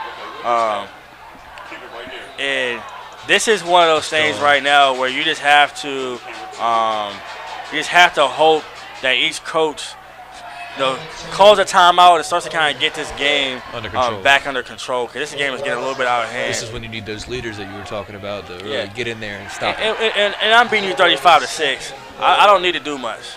You know? Yeah. I'm up 35-6. I don't need to do much at all. And we were good to see Moses Talley for the first time this season. I'm very high on Moses. So hopefully Dylan's okay. I didn't see what happened to Dylan, but maybe in reaching for that fumble, he might have hurt himself a little bit. Maybe twisted up his ankle a little bit. He's limping on it. Moses will take the snap, who trips to the right. He does the first pass. Look, oh my gosh, that arm strength is just something different. Touchdown, Moses Talley to Keyshawn Robinson. Moses goes in first play, not even warmed up. Moses, man, I tell you. I've been so high on Moses. Yeah, man, Moses is great play, great pass. And Jefferson will take the 41-6 lead. That ball had some zip on it too. The first day that we opened up camp for Home Team Sports TV, we went to Jefferson High School, and I watched all the quarterbacks throw the ball, and I seen Moses throw the ball, and the kick is up and it's good. Be 42-6 Jefferson, and I seen Moses throw the ball, and I immediately said, "Who was this guy?" And everybody had positive things to say, but I was like, man, like this kid has arm talent that you can't teach. Yeah. So it's definitely good to be able to see Moses get to go on there and put some tape out there, because you never know. Like Moses can go to camps and might get a shot somewhere. Huge possibility. So it is 42-6 with 5 minutes and 47 seconds left in the fourth quarter. The Jefferson High School Cougars are dominating this game over the North Hagerstown Hubs. And what I've liked about watching Jefferson over the last couple of weeks is it's been a slow dominance. Yes. Like, it's been a progression. And it just continues, like you said, slowly separate. But consistency, just like consistency in life, is the best thing. I would take consistency over someone taking a shot, like a genie in a bottle, and maybe getting lucky a few times. When you build consistent habits, I feel like you build greatness at that point.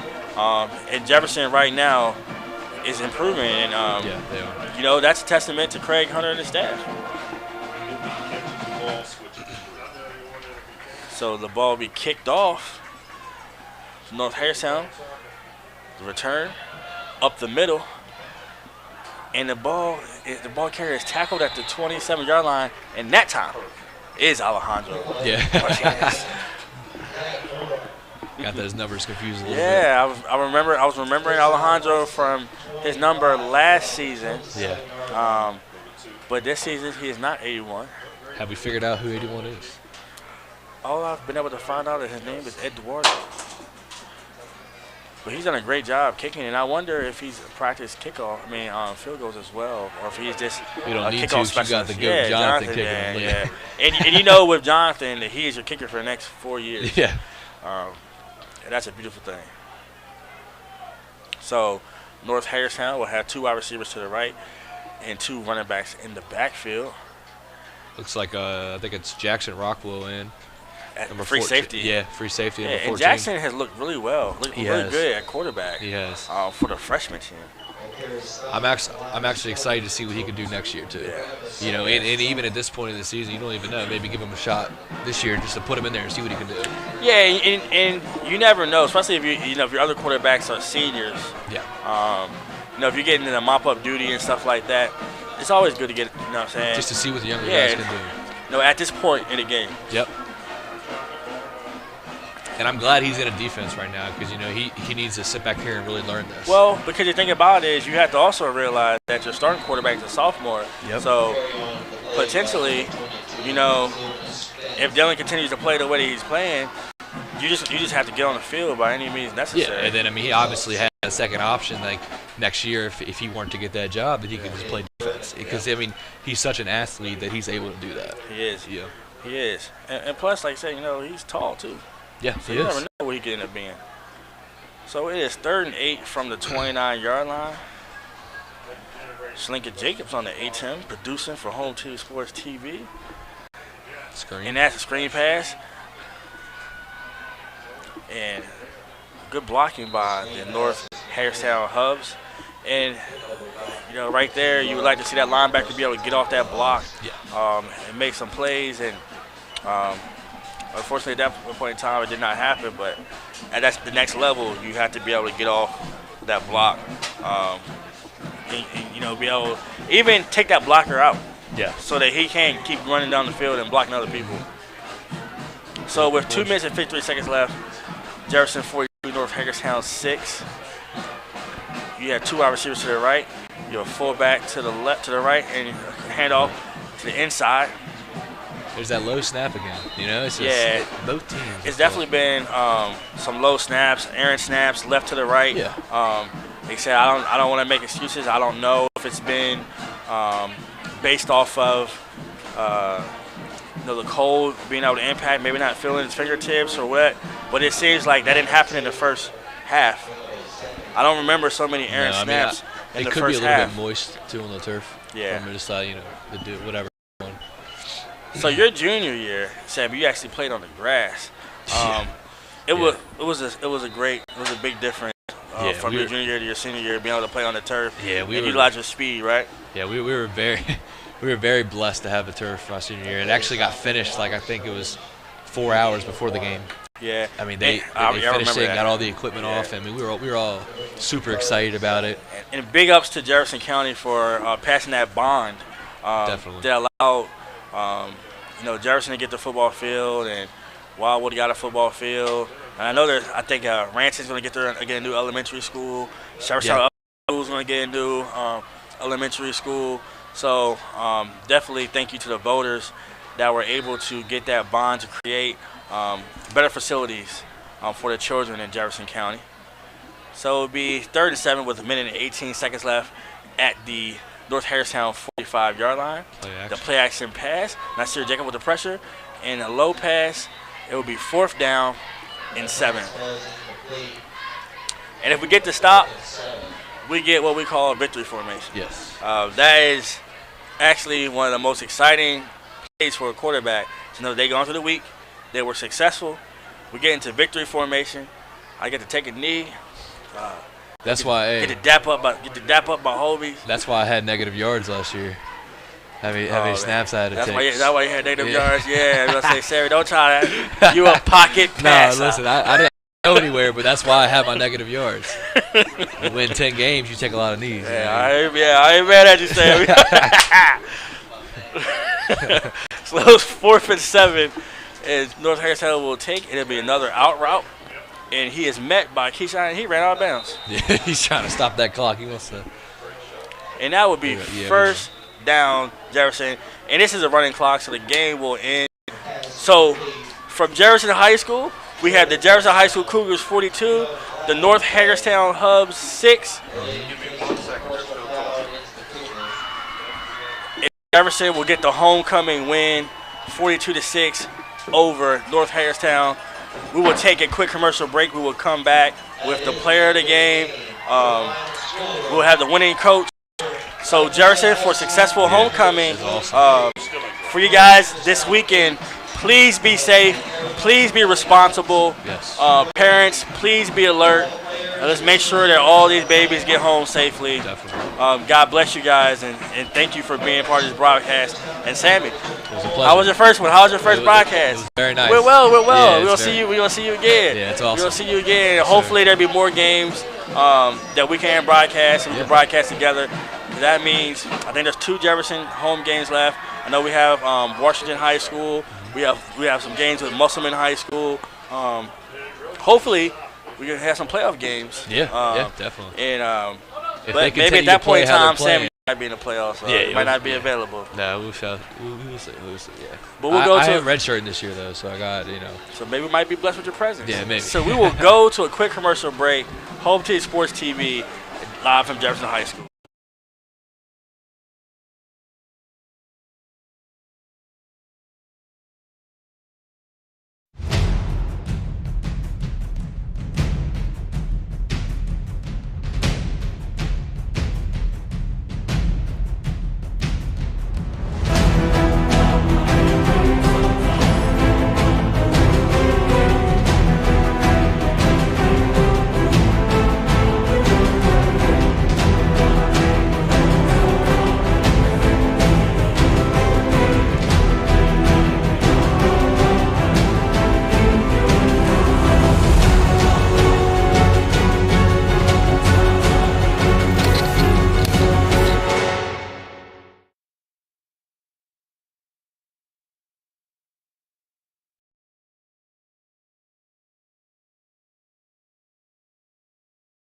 Meet Cheryl Yates at ERA Liberty Realty. With over 30 years of experience, Cheryl provides each of her clients with the best level of customer service, along with helping families with the next phase of their life. The buying and selling process comes natural to Cheryl, as her understanding of the housing market allows her the ability to answer any questions that may arise. With offices in both Jefferson and Berkeley counties, she works hard to ensure the outcome you deserve. Cheryl is the key to selling or buying your home.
Yeah, you can leave that stuff down there. I'm dropping up here and getting stuff out the box, and then I'm on my way down.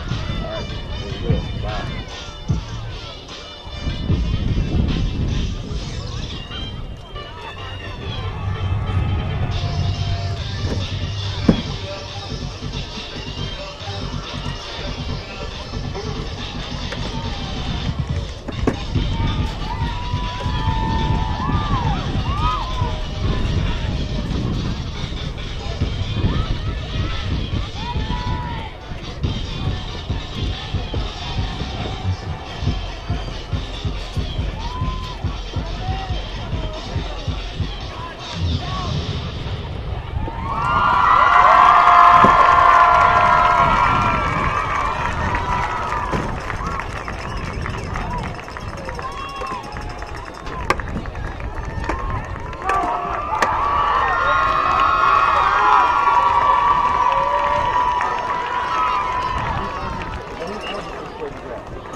Oh no, I got it. That's why I brought my bag up here. I knew that was ours. I'm not sure though. No, you're good. Yeah.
And we are back at Jefferson High School with the Chris Page Quality Lawn Care Defensive Player of the game. You know that it was difficult. Throughout the game, we was teetering between you and Gidney because Gidney was making big plays. He was making plays. And then in the second half, Dylan, took off. So we decided to do, me and Sammy decided to do an offense and a defensive player of the game. And Nolan, you're consistent. You know, and that's one thing that I was telling Sammy throughout the broadcast is, every game, 10 to 15 tackles. You're physical at the linebacker position. You get off blocks. You rarely get hurt. Knock on wood. I'm not trying to jinx you. But you're the type of player that can play on Saturdays. Yes, sir. Is that an aspiration that you have to be able to play on Saturday at the next level? Of course. Yeah, I think a lot of kids out here, we got the goal to play at the collegiate level, whether it be D3 through D1. Mm-hmm. And even Andrew Connor, he went the JUCO route. Mm-hmm. Of course, I definitely hope, and I know I could get to that level. Yeah, you definitely can. And watching you play, you stand out every game, and especially with the physicality, because you're the one that I'm sure the team scheme for, because you're always getting off those blocks and making tackles. It feels like it. What is something that you do to prepare yourself before every single game, knowing that you're going to be that target, that they're going to send maybe two extra people after you to make sure you're not making tackles in the backfield? Just trying to stay healthy and keep my body right. 10s unit at home, get my wrist wrapped up every week. And then I watch a lot of film. I already knew it. Watch a ton of film. I knew it. I'm pretty sure you watch film with your dad. But you could just tell by the way you play that you're a film junkie. Yes, sir. Because it's not just about being athletic and running around. And I think that's something that, as being a leader, you can continue to push on to other people, because you're always 2 steps faster than everyone else. And I don't know what you run a 40 in, but I'm pretty sure there's probably maybe some people on the team that if you line up in a foot race, they might get you. But when it comes to getting to that back, they don't ever get there before you. Yeah, a lot of off-season preparation went into my game this year. I got work. I was working out 4 times a week. Hand clean every day, combine prep every day. Learning more about the game, coverages, different blitzes, different defenses, setups. A lot of work went into my prep for this season. And not many kids, especially nowadays, love defense.